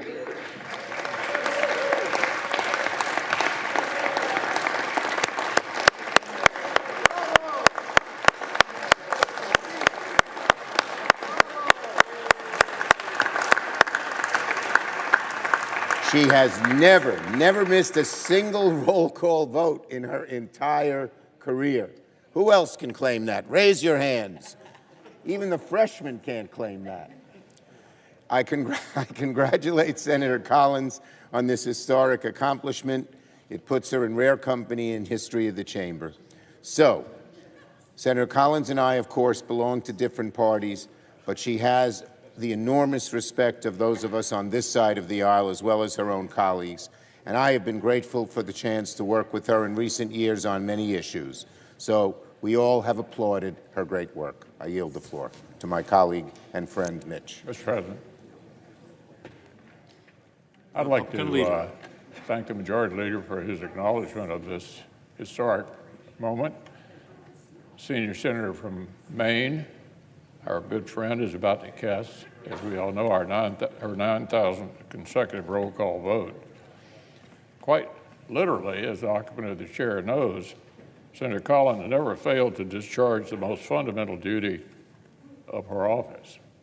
According to the historical office, only one senator in history has managed a longer streak of consecutive votes. Let's just say Senator Collins is closing in on that record as well. I hope our colleague is as proud of this accomplishment as we are of her. One thing for certain, she didn't reach the milestone by accident. Senator Collins arrived as a freshman already well aware of the obligations of public service. After all, she was raised by not one, but two small-town mayors. And as our colleague knows, One of those distinguished mayors, her mother, Patricia, passed away earlier this year, right as the government funding she had stewarded was nearing the finish line. It's a situation that made the tension we've all felt at times between the demands of the Senate and of family. But as always, the example of the senior senator from Maine was instructive. Poised under pressure, prepared for any outcome, and as determined as ever to do right by the people she represents. Day after day, year after year, our senior-most appropriator has demonstrated through her dedication, if you do your homework, you show up to vote, most everything else will fall in line. So I'd like to add my congratulations to my good friend Senator Collins on this tremendous milestone. The people of Maine are lucky to have her.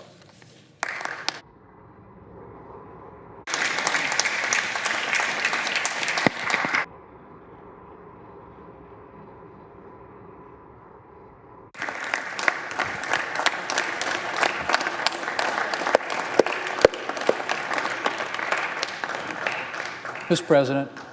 President, Republican if whip. I might, again, 9,000 is remarkable. The Iron Senator, and she was asked by the of the full committee. Senator Collins, would you like to make an opening statement? Thank you. You are recognized. Thank you, Madam Chair. I'm just going to make a few comments because Senator Capito has raised many of the issues, as has the chair. But I have to tell you, Secretary Cardona, how disappointed I am in your leadership.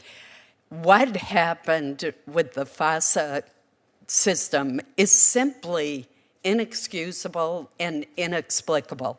As our ranking member, Senator Capito, has said, the department had 3 years to implement the revisions and then another year to simplify the revisions to the federal financial aid application.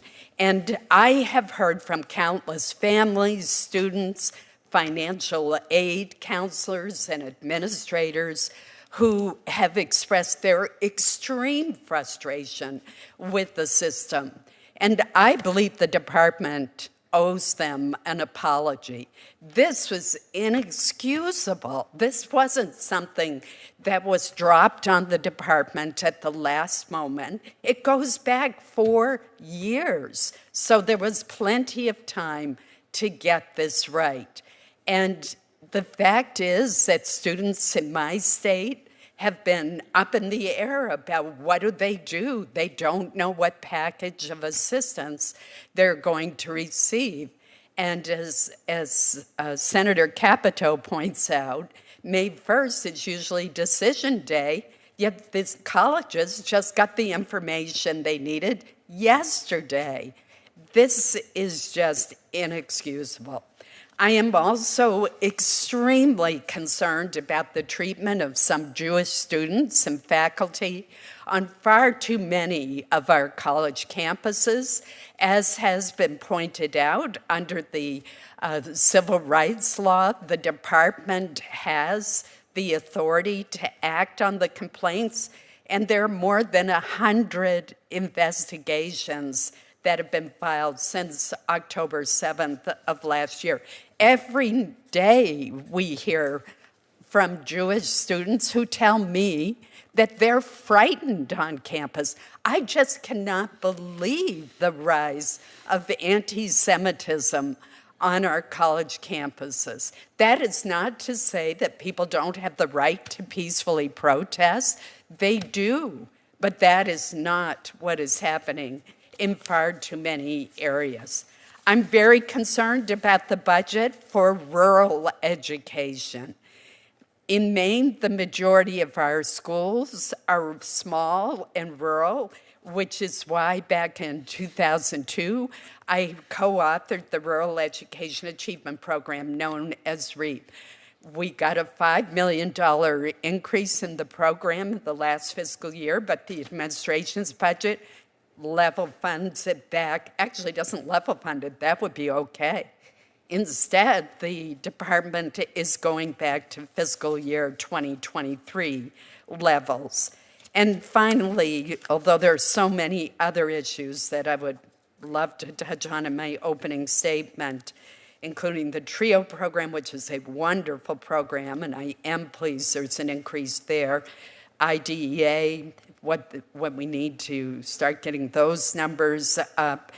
But a concern that I have is the return to a single investigator model under your new Title IX regulations, when that model has been ruled by multiple courts as unlawful. So I just don't understand why the department would ignore those court rulings and go back to a model that has been so heavily criticized. Again, I think there are a lot of issues to cover today, and I very much appreciate the opportunity to touch on some of them. Thank you. Thank you, Senator Collins. Our witness today is Miguel Cardona. Senator Collins. Thank you, Madam Chair. Acting Secretary Sue, in December, the Department of Labor proposed significant and controversial changes to the national apprenticeship system. Among other issues, the proposed rules would eliminate apprenticeship programs that base program completion on the mastery of skills rather than an explicit time requirement. Competency-based apprenticeship programs are a very important part of the system in Maine, particularly in the areas of healthcare, information technology, and education. In Maine, we found that competency-based programs often have a higher success rate than time-based or hybrid programs. Over the past 4 years, the percentage of apprentices that failed to complete either hybrid or time-based apprenticeship programs was almost double those of competency programs. So I don't understand why the administration made the decision to remove competency-based approaches to apprenticeships. Could you explain what the rationale was? Thank you, full committee ranking member Collins. It's good to see you. As I think there's wide agreement here that registered apprenticeships are a proven and effective model of helping employers get the skilled and competent employees that they need, and to create opportunity for people who might not otherwise have seen themselves in jobs or be able to stop what they're doing and get the training that they need for another job. We know that the earn and learn model works for that. Since this administration has been in office, we have expanded those apprenticeship programs in numerous industries, including all of the ones that you mentioned, in healthcare, in IT, and in education. We now have teacher apprenticeships in over 30 states. And we need to continue to expand that. That's part of our budget request.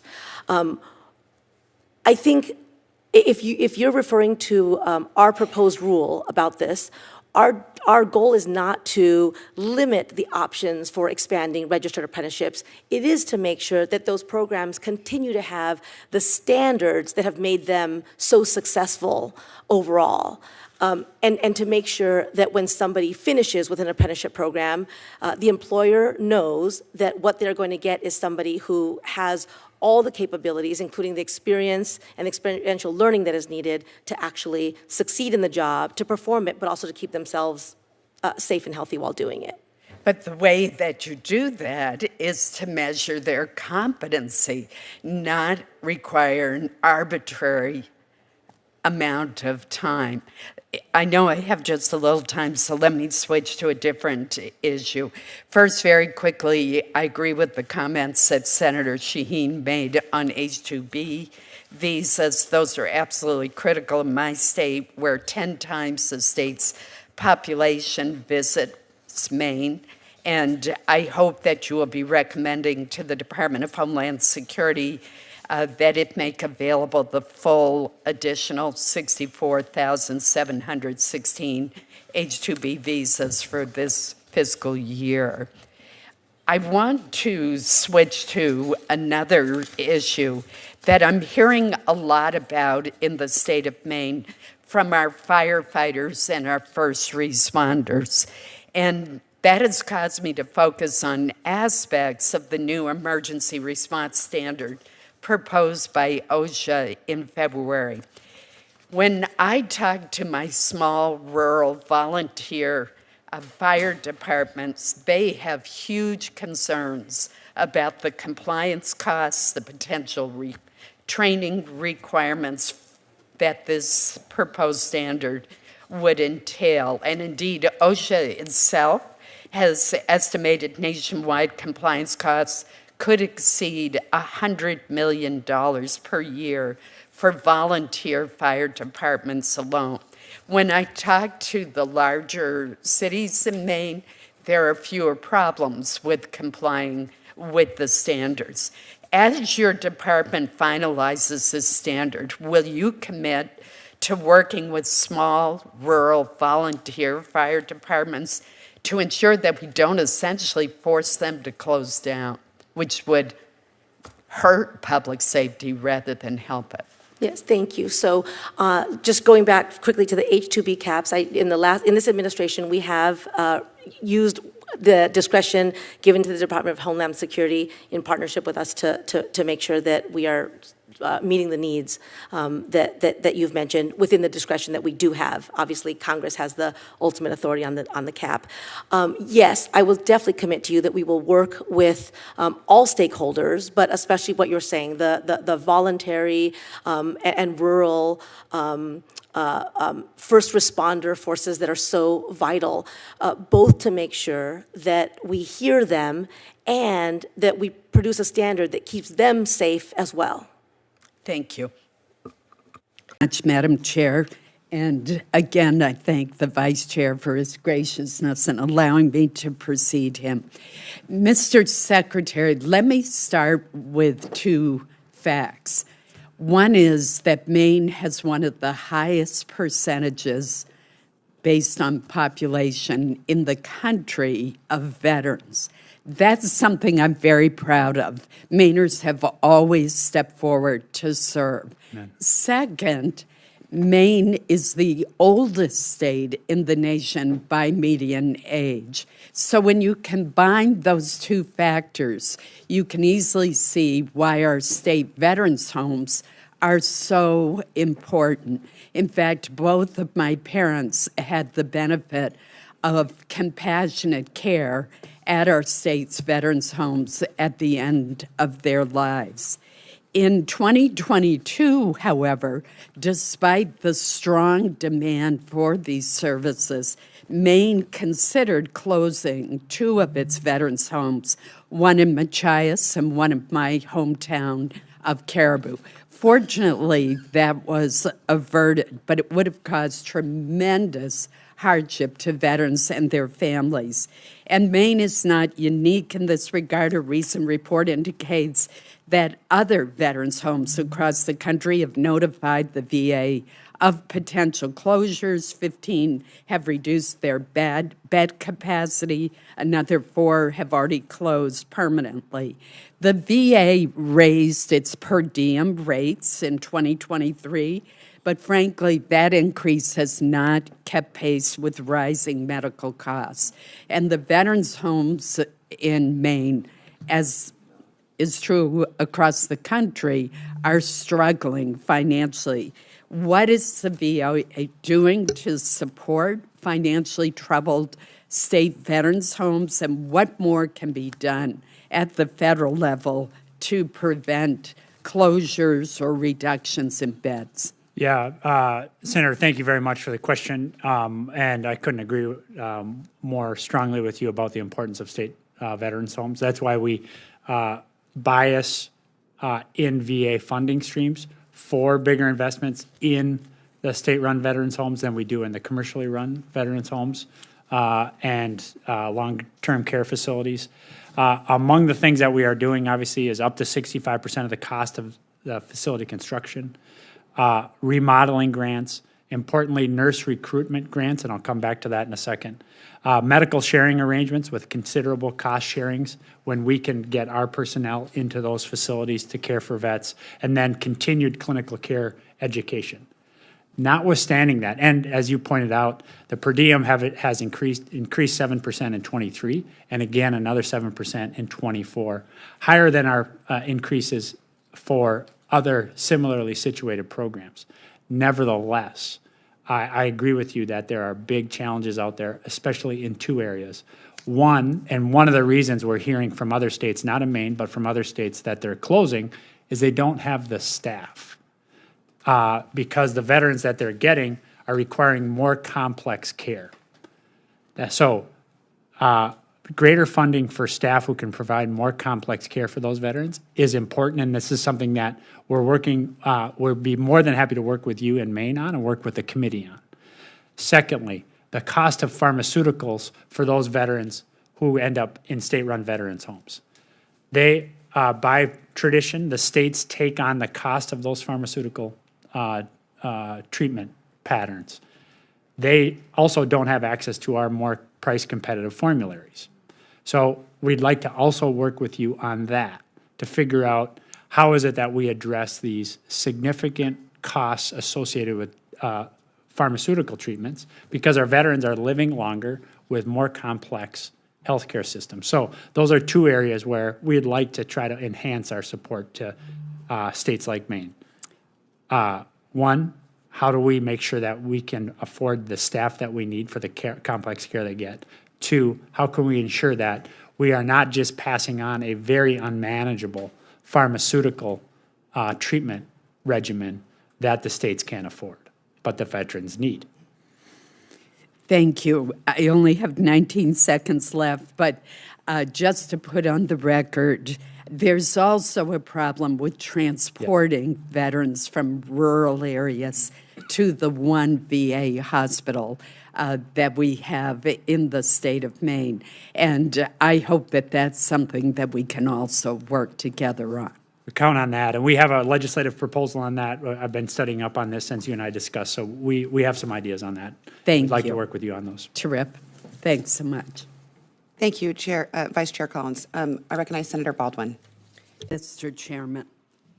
Mr. Secretary, let me follow up on the chairman's question by asking you a very basic question, and that is, if you had your preference, would you be operating under a 1% increase? In other words, do you think that Congress should revisit the 1% cap that is imposed by the Fiscal Responsibility Act?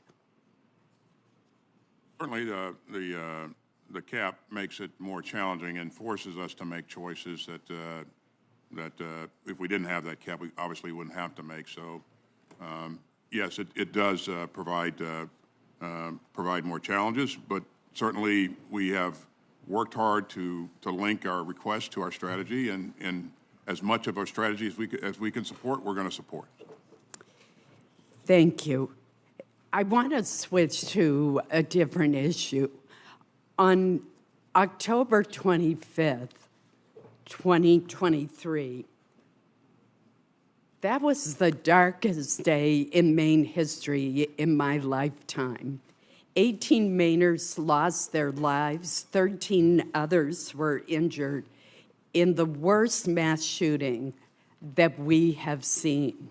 The killer, Robert Card, was a sergeant first class in the U.S. Army Reserve.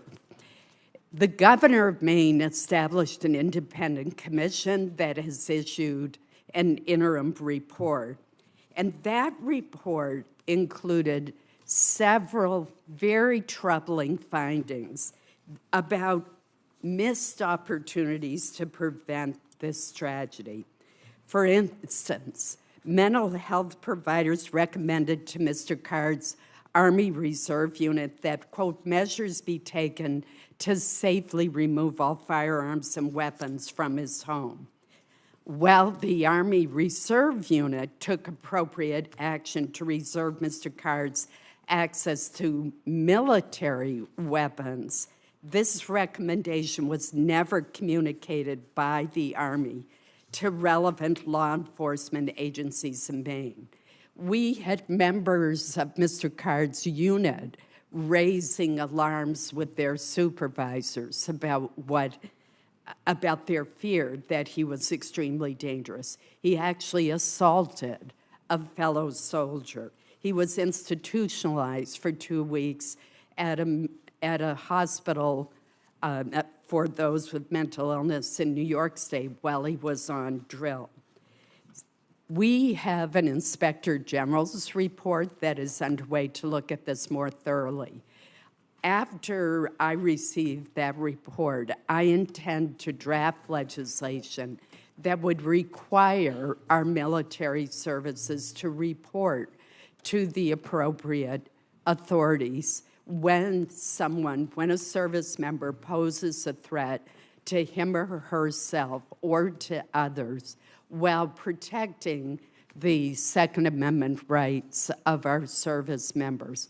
Would you commit to working with me on such legislation to establish formal policies and procedures so that we can ensure that our military services share this kind of relevant information with law enforcement and with state officials under the appropriate state laws? Thanks, Senator. Well, first of all, this was a tragedy, and my thoughts and prayers go out to all those affected by this tragedy. The health and welfare of our troops is very important to me, at the top of my mind all the time. So is the health and welfare of our community members. And so absolutely, we will work with you to ensure that we have the mechanisms to, where appropriate, pass relevant information to authorities, and so I look forward to my staff engaging your staff on this issue and going forward. Thank you very much. Senator Shaheen. Senator Collins. Thank you, Mr. Chairman. Secretary Blinken, I share your relief that the National Security Supplemental Appropriations Bill that provides aid to Ukraine, Israel, and our allies in the Indo-Pacific region is finally law.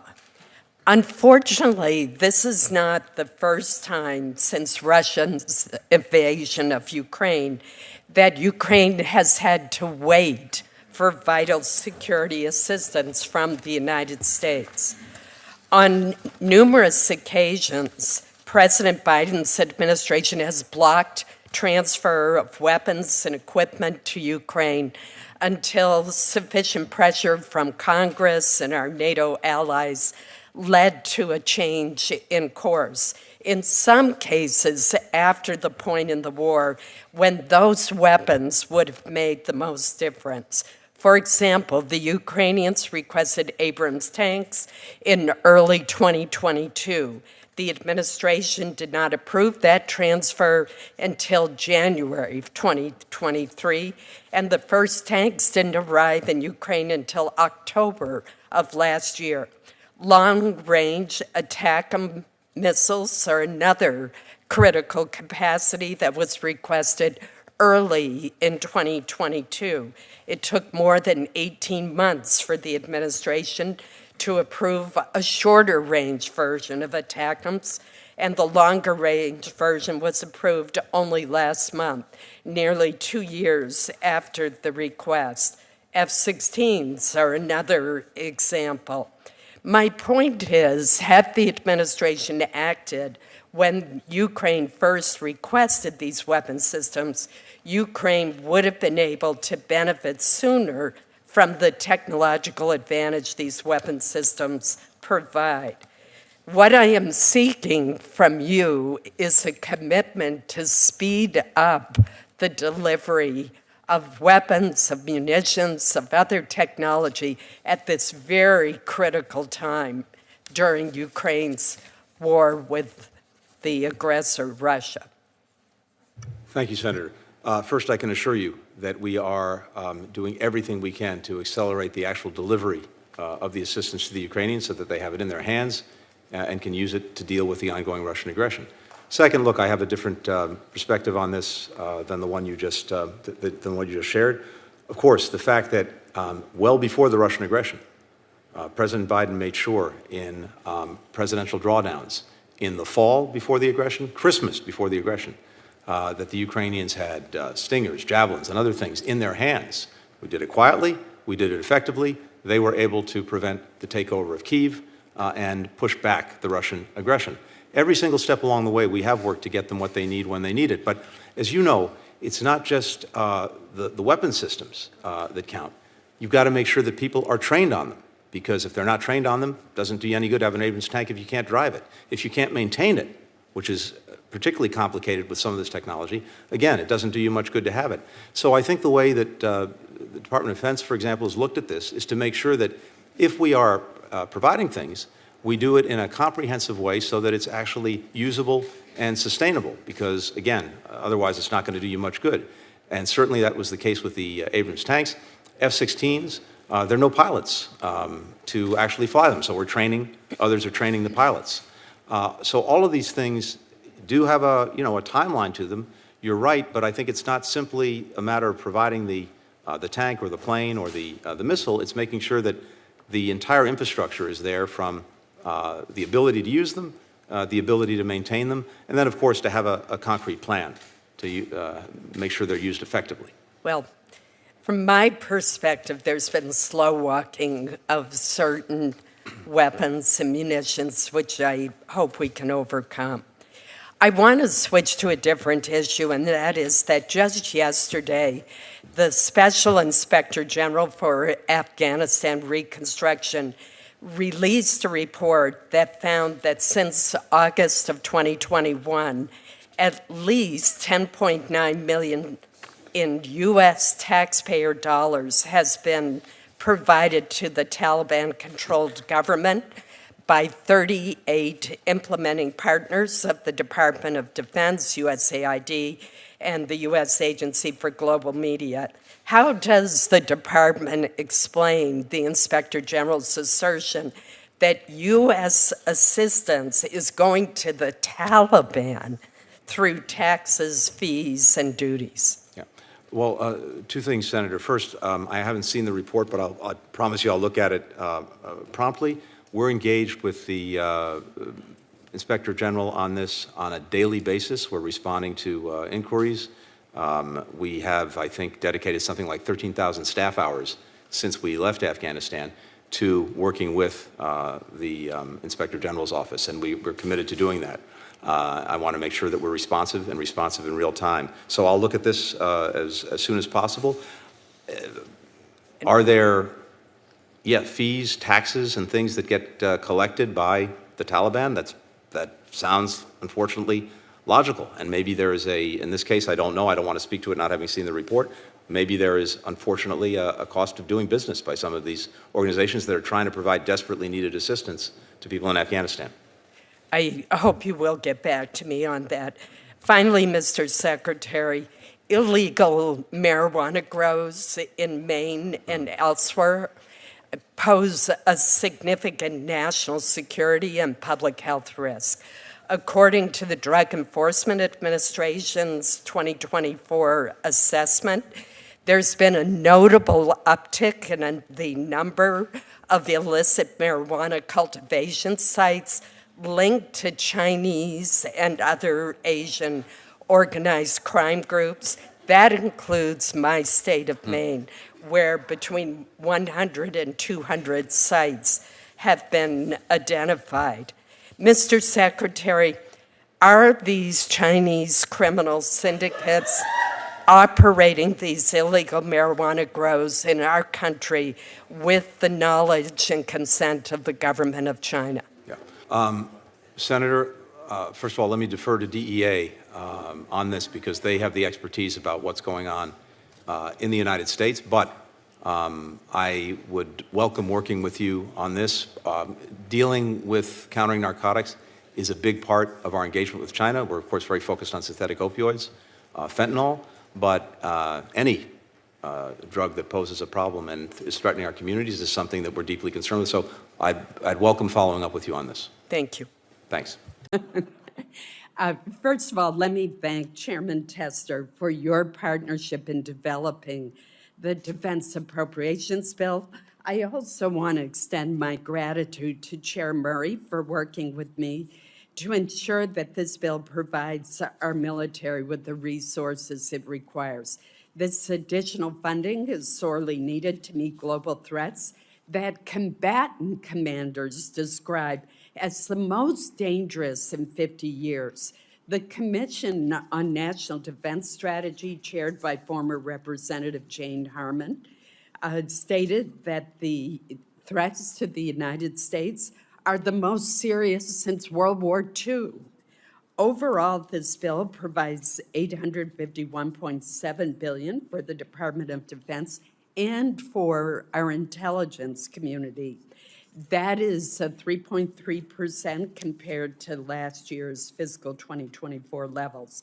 It strengthens our military across all domains in the air, on land, at sea, in space, and in cyberspace. By contrast, the administration's budget would have led to the smallest Air Force in history, and our naval fleet of 296 ships would have shrunk by 5 ships over the next 5 years, while China's Navy continues to grow to 435 ships. Our bill includes $37 billion for Navy shipbuilding, the largest shipbuilding budget ever.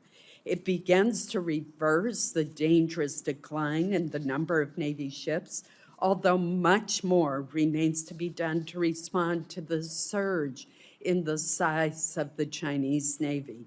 Specifically, the bill would provide funding for 7 new battle force ships, including 3 DDG-51 destroyers. These destroyers, including those built at Bath Iron Works, the USS Kearney, and the USS Arleigh Burke, have proven invaluable in defending commercial and U.S. vessels in the Red Sea, as well as in the defense of Israel. The bill provides funding for a second ship set of Virginia-class submarine material to provide certainty for suppliers and to avoid supply chain disruptions. And it supports the Navy's plan for a 4-ship procurement of amphibious ships, which will save taxpayers more than $900 million than if they were bought individually by buying material in bulk and streamlining construction. For the Air Force, the bill provides additional funding to make nearly 500 more aircraft available than the President's budget request would allow. This is because the Air Force had an unfunded requirement that we are taking care of that will be used to purchase aircraft spare parts. And just to emphasize how important this is, it prevents the grounding of an estimated 221 airplanes because of the lack of spare parts. The bill also fulfills the Army's #1 unfunded priority for 1,200 counter-drone systems and radars. Iran and its proxies, as well as Russia in its attacks in Ukraine, have demonstrated that warfare has changed. Our strategy must reflect that reality. In total, the bill provides approximately $1 billion for counter-drone capabilities to address this growing and evolving threat. To deter and counter China's growing military capability, the bill more than doubles the funding proposed in the budget request for offensive space control capabilities. It also increases funding for missile defense in Guam, a joint fires network to enhance targeting capabilities in the region, and 5 otherwise unfunded requirements of the U.S. Indo-Pacific Command. I do want to emphasize that the bill does not just focus on aircraft, ships, weapons and equipment, critical though those are. It also gives our brave, highly skilled service members the pay and benefits they deserve. It funds a 4.5% pay raise for most of our servicemen and women and a 5.5% pay raise for the most junior enlisted service members. We need also to recognize the need to accelerate modernization of Marine Corps barracks that are in poor condition by providing $1 billion for that purpose. That is $349 million more than the budget request. Another $135 million is included for new special payment for soldiers on operational orders and deployed away from their permanent duty station. This payment is similar to the Navy's C-Pay incentive that recognizes the greater than normal rigors during long operational deployments. At home, this bill includes $4.9 billion, more than double the request, to help strengthen the U.S. defense industrial base. The funding will expand solid rocket motor production, increase raw material purchases needed for critical weapons systems, and modernize ammunition plants as well as our public shipyards. The bill includes $5.9 billion to maximize the production of 8 critical munitions in demand worldwide, such as the Patriot air defense missiles and the Tomahawk cruise missiles. Collectively, these investments continue the transition from just-in-time to a just-in-case approach to weapons manufacturing. For the National Guard, the bill includes $1 billion that was excluded from the administration budget to address capability gaps and equipment shortfalls. It also includes funding to add 7 new countries within the state partnership program that has been such a terrific success. Finally, this bill includes assistance for our Baltic allies on NATO's eastern flank with Russia, funding to provide new weapons for Taiwan to defend itself, and continued support for the U.S.-Israeli cooperative missile defense capabilities. These missile defense capabilities are playing an indispensable role in thwarting Iran's unprecedented drone and missile attacks against Israel. As the Vice Chairman of the Commission on National Defense Strategy noted, we can't confront the biggest threat since the height of the Cold War with the smallest military in a generation, historically low defense spending, and an atrophied industrial base. Those are words we need to pay attention to, and this bill does. Let me close by acknowledging that the bill before us reflects input from each and every member of this committee, as well as countless of our colleagues who do not have the honor of serving on this committee. So I want to thank each of our colleagues for their contributions, and let me thank our staff who have worked so hard on this bill.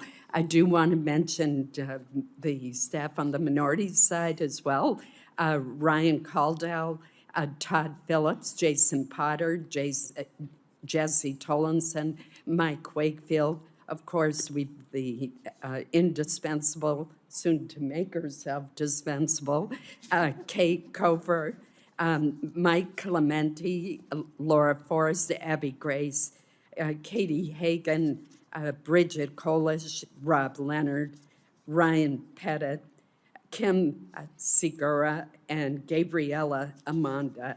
I did not know that the Democratic side had double the staff of our side, but fortunately they work together in a very nonpartisan, bipartisan way, and that's how we get things done on this committee. Thank you.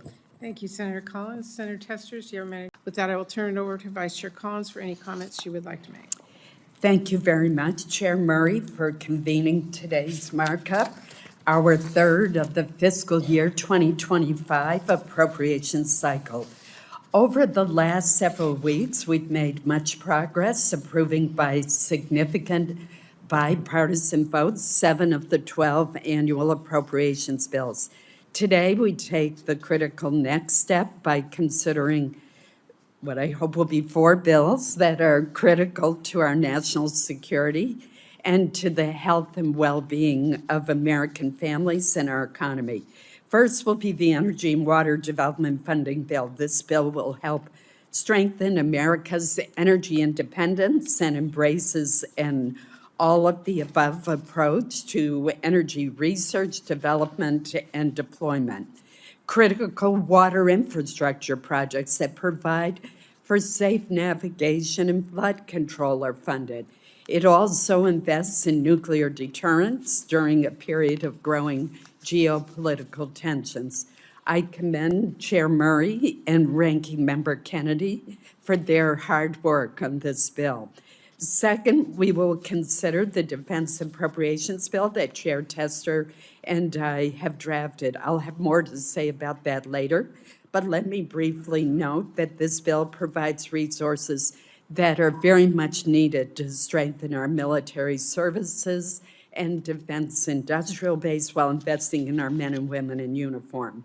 Next, we will turn to the Labor, HHS, and Education Bill. I want to thank Chair Baldwin and Ranking Member Capito for their tremendous work.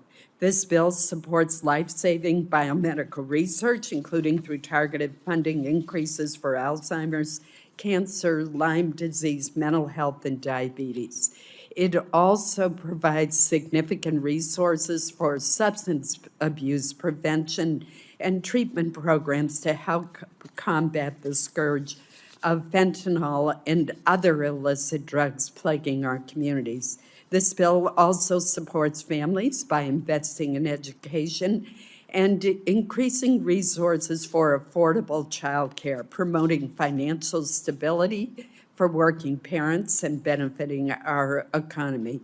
Finally, it is my hope that we will be able to turn to the Financial Services and General Government Bill, which is under the leadership of Chair Van Hollen and Ranking Member Haggerty, who have devoted tremendous time to this bill. It covers a wide swath of federal government funding issues, from anti-terrorism efforts at Treasury to the operation and protection of the judicial branch. Given increased threats to the Supreme Court justices in recent years, this bill provides increased funding for residential security for the justices. I'm pleased that the bill provides vital safeguards to protect taxpayer information. I do believe that ultimately we should have a rescission of the Inflation Reduction Act IRS funding, but I strongly support moving forward with the bill today, and that's an issue we'll continue to work on to reach agreement in conference. And again, I want to thank Chair Van Hollen and Ranking Member Haggerty for their work. Before moving to votes on these bills, I would note that work also continues in earnest on the Homeland Security Bill. That bill provides critical resources to secure our borders, support our Coast Guard, and fund important state and local grant programs, including assistance to firefighters. It also, as the chair mentioned, funds the Secret Service, which, given the recent assassination attempt on President Trump and changes atop the Democratic presidential ticket, requires additional time, consideration, and scrutiny. I thank the chair and all of our members for their continued work. Thank you.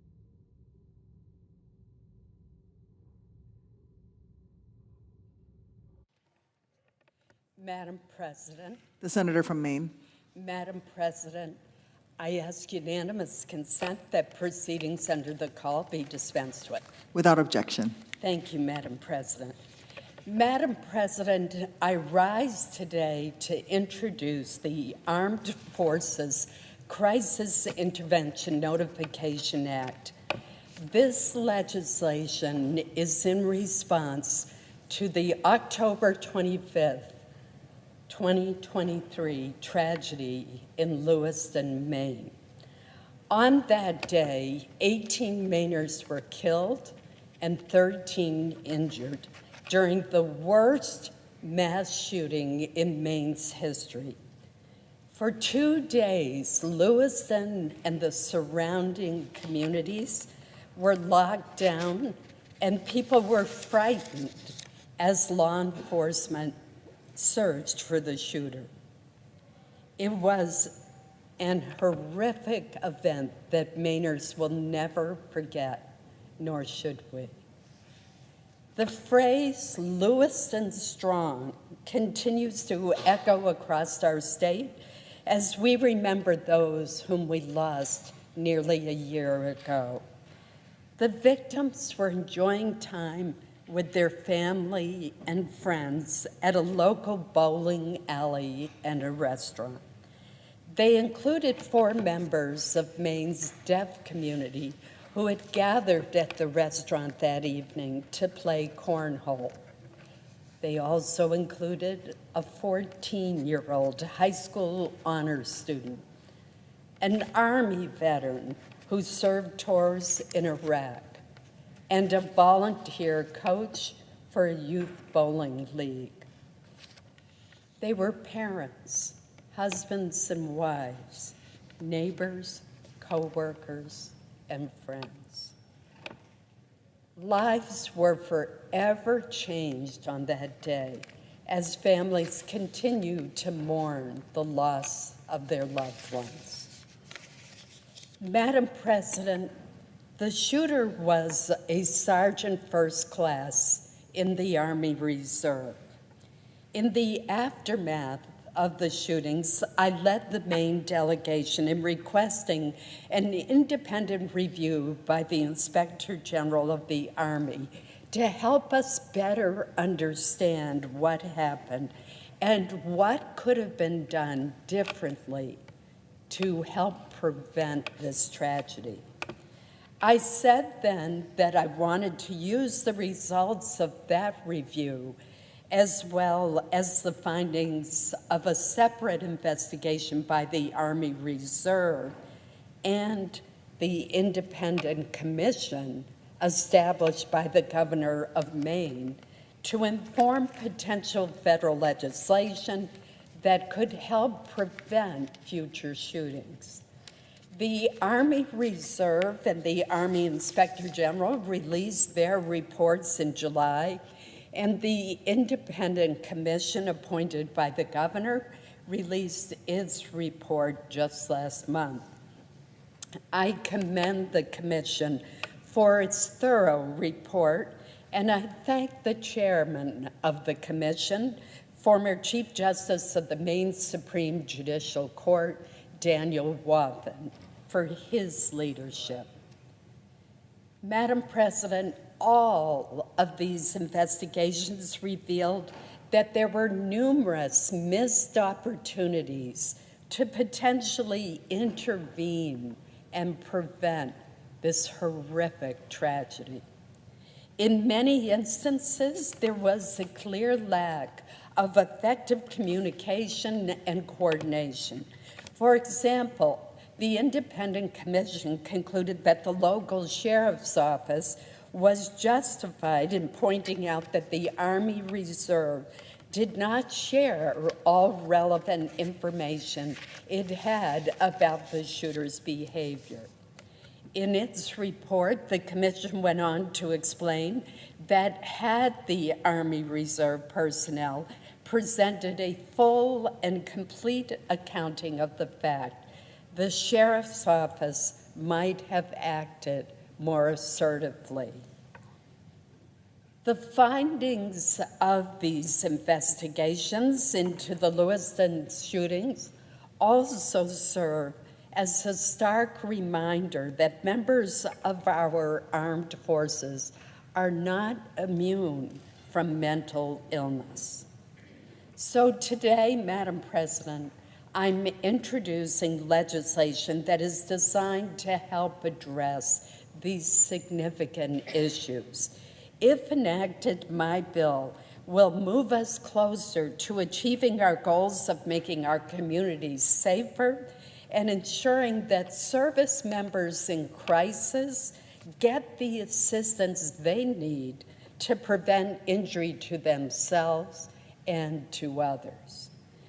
This bill is premised on my belief, which is supported by the findings of the investigations, that state crisis intervention programs should be fully utilized by our military when appropriate and with adequate due process protections.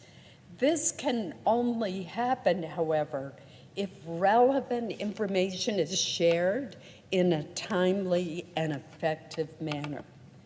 The Armed Forces Crisis Intervention Notification Act would facilitate that kind of communication and coordination between the armed forces and the relevant state, county, and local authorities that was lacking during the months leading up to the mass shootings in Lewiston.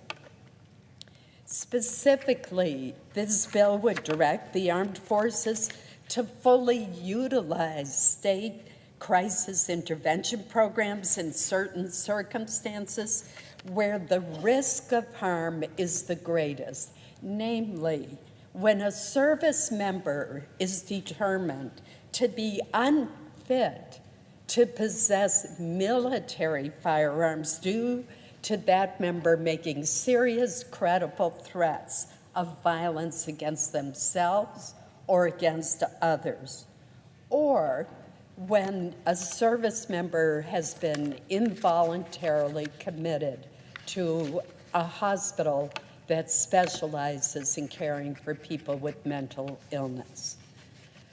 Fully utilized is defined in the bill to mean taking action available to third parties under a state crisis intervention program and providing relevant material facts to appropriate law enforcement or judicial personnel.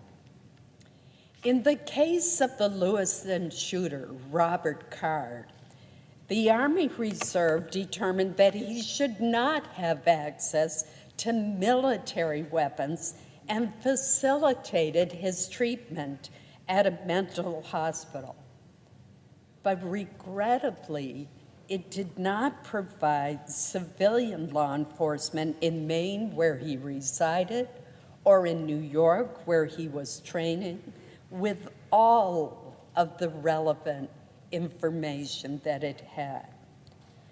This bill would direct that such information be provided to the appropriate authorities through an established process so that the authorities can make fully informed decisions about whether to take additional steps pursuant to a state crisis intervention program. The bill also facilitates information sharing by directing the branches of our armed forces to fully participate in judicial proceedings authorized as part of a state crisis intervention program. This means that the branches of our armed forces would be required to produce, upon request, evidence as part of those proceedings. This provision is especially meaningful. If this bill had been law prior to the shootings and Maine law enforcement had initiated proceedings under the state of Maine's yellow flag law, the Army would have been directed to produce evidence that could have resulted in the shooter losing possession of his personal weapons, the weapons that he used to murder 18 people. And at the same time, he could have received additional treatment for his severe mental illness. Madam President, I have worked for months to carefully craft this legislation, which also reflects the findings and recommendations of the 3 separate investigations that I have previously described. While drafting this bill, I solicited input from the relevant stakeholders, including the Army, veteran services organizations, and sportsmen's groups, including the National Shooting Sports Foundation and the Sportsmen's Alliance of Maine. Responsible gun ownership is part of the heritage of many Maine families. The Sportsman Alliance of Maine has long been an effective voice in our state for preserving this heritage and protecting the Second Amendment rights of law-abiding Americans while recognizing that there are extreme circumstances in which action must be taken to intervene in order to prevent gun-related violence. And I thank them for their thoughtful input and advice. The product of this collaborative and consultative process is a bill that is carefully constructed. It is a bill that is designed to save lives. It's important to note, once again, that this proposal protects due process and Second Amendment rights of service members. It would not create a federal crisis intervention program or impose new requirements on states or alter existing state programs or direct states to adopt such crisis intervention programs. The bill preserves the ability of states to craft their own crisis intervention programs.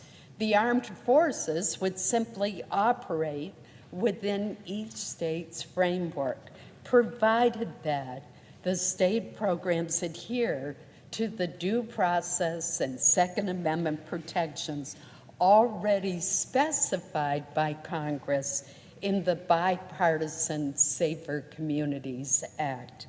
Moreover, if a current or former service member seeks to regain possession of his or her firearms through a judicial proceeding, he or she would be entitled to evidence from the military that could be helpful to his or her case.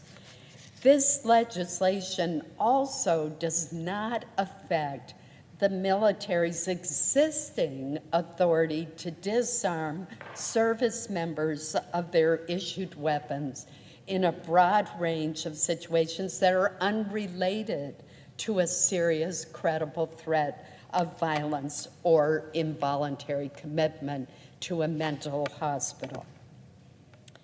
Madam President, we often search for something good to come from a terrible tragedy.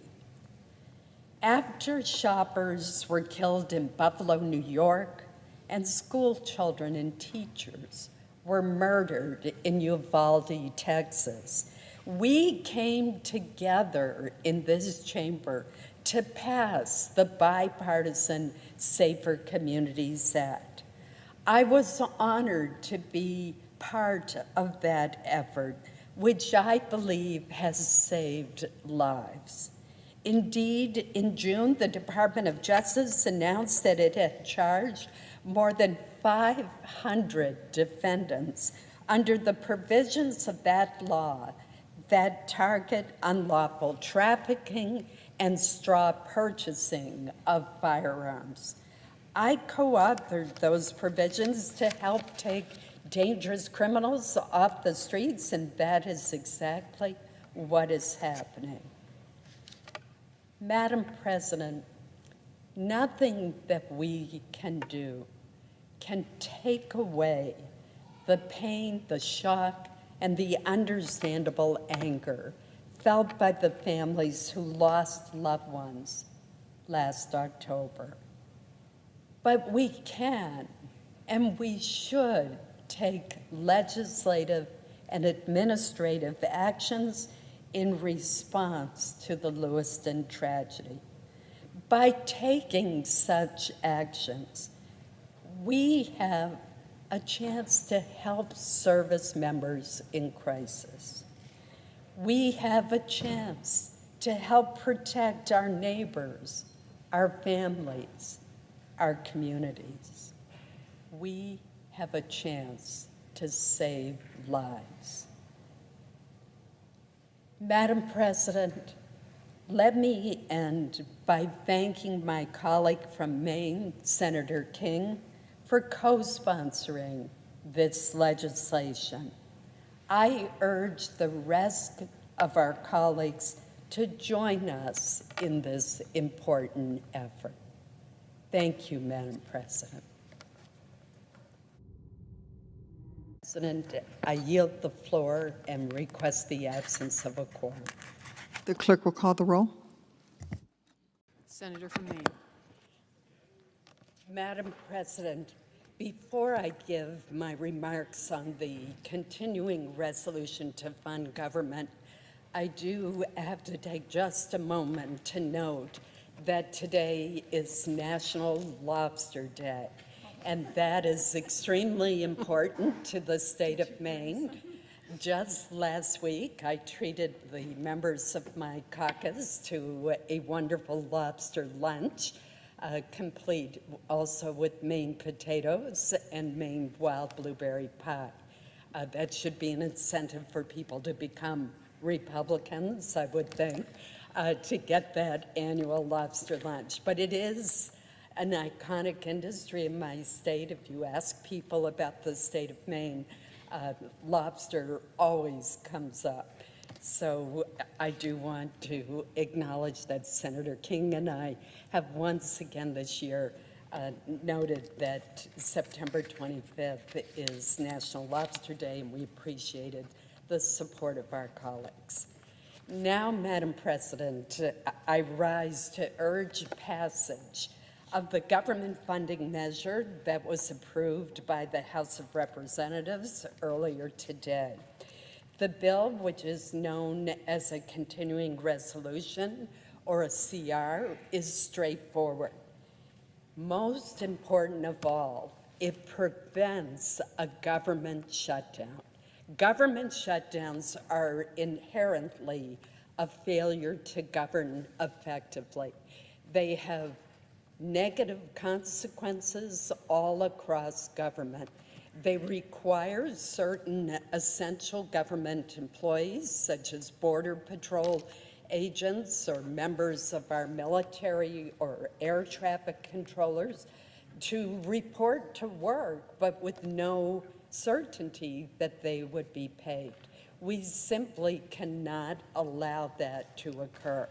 And other harmful impacts have been outlined by the Secretary of Defense and all of the service secretaries, who point out that new defense programs cannot be started when there is a government shutdown that inevitably increases costs to the taxpayers, and programs that should be terminated or trimmed are continued to be funded at the current levels. So we can't have or stopped altogether, as people cannot do their work.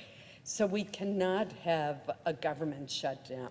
This continuing resolution is not perfect, but it is an effort to extend current year program levels through December 20th, with limited exceptions aimed primarily at preventing program disruptions and preparing for the presidential transition and inaugural activities. Madam President, I would also note that this temporary funding bill includes $231 million for the Secret Service's immediate protection operations following the two recent assassination attempts on the life of former President Trump. And all of us are aware that there also is a plot by the Iranian government to assassinate President Trump. So we need to make sure that we are providing robust protection. While the first attempt on President Trump's life, the Secret Service has conceded was due to poor communication and other failures, the Secret Service has also asked for this additional funding. It's absolutely essential as they deal with the increased threat environment and ensure that our current president and vice president and presidential candidates are all fully protected.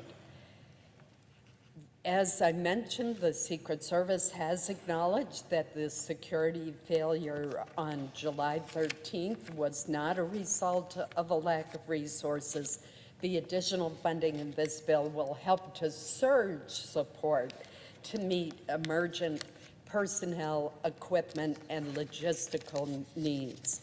It will also allow for the Department of Defense to be reimbursed for the activities that it provides and will now resume for former President Trump.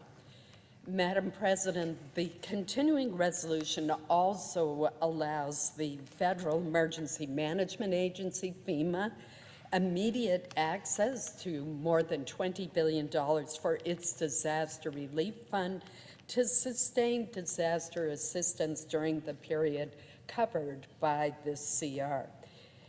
This funding resolution is the product of bipartisan, bicameral negotiations. It is essential that it be adopted in order to prevent a government shutdown, and I urge its adoption. Thank you, Madam President.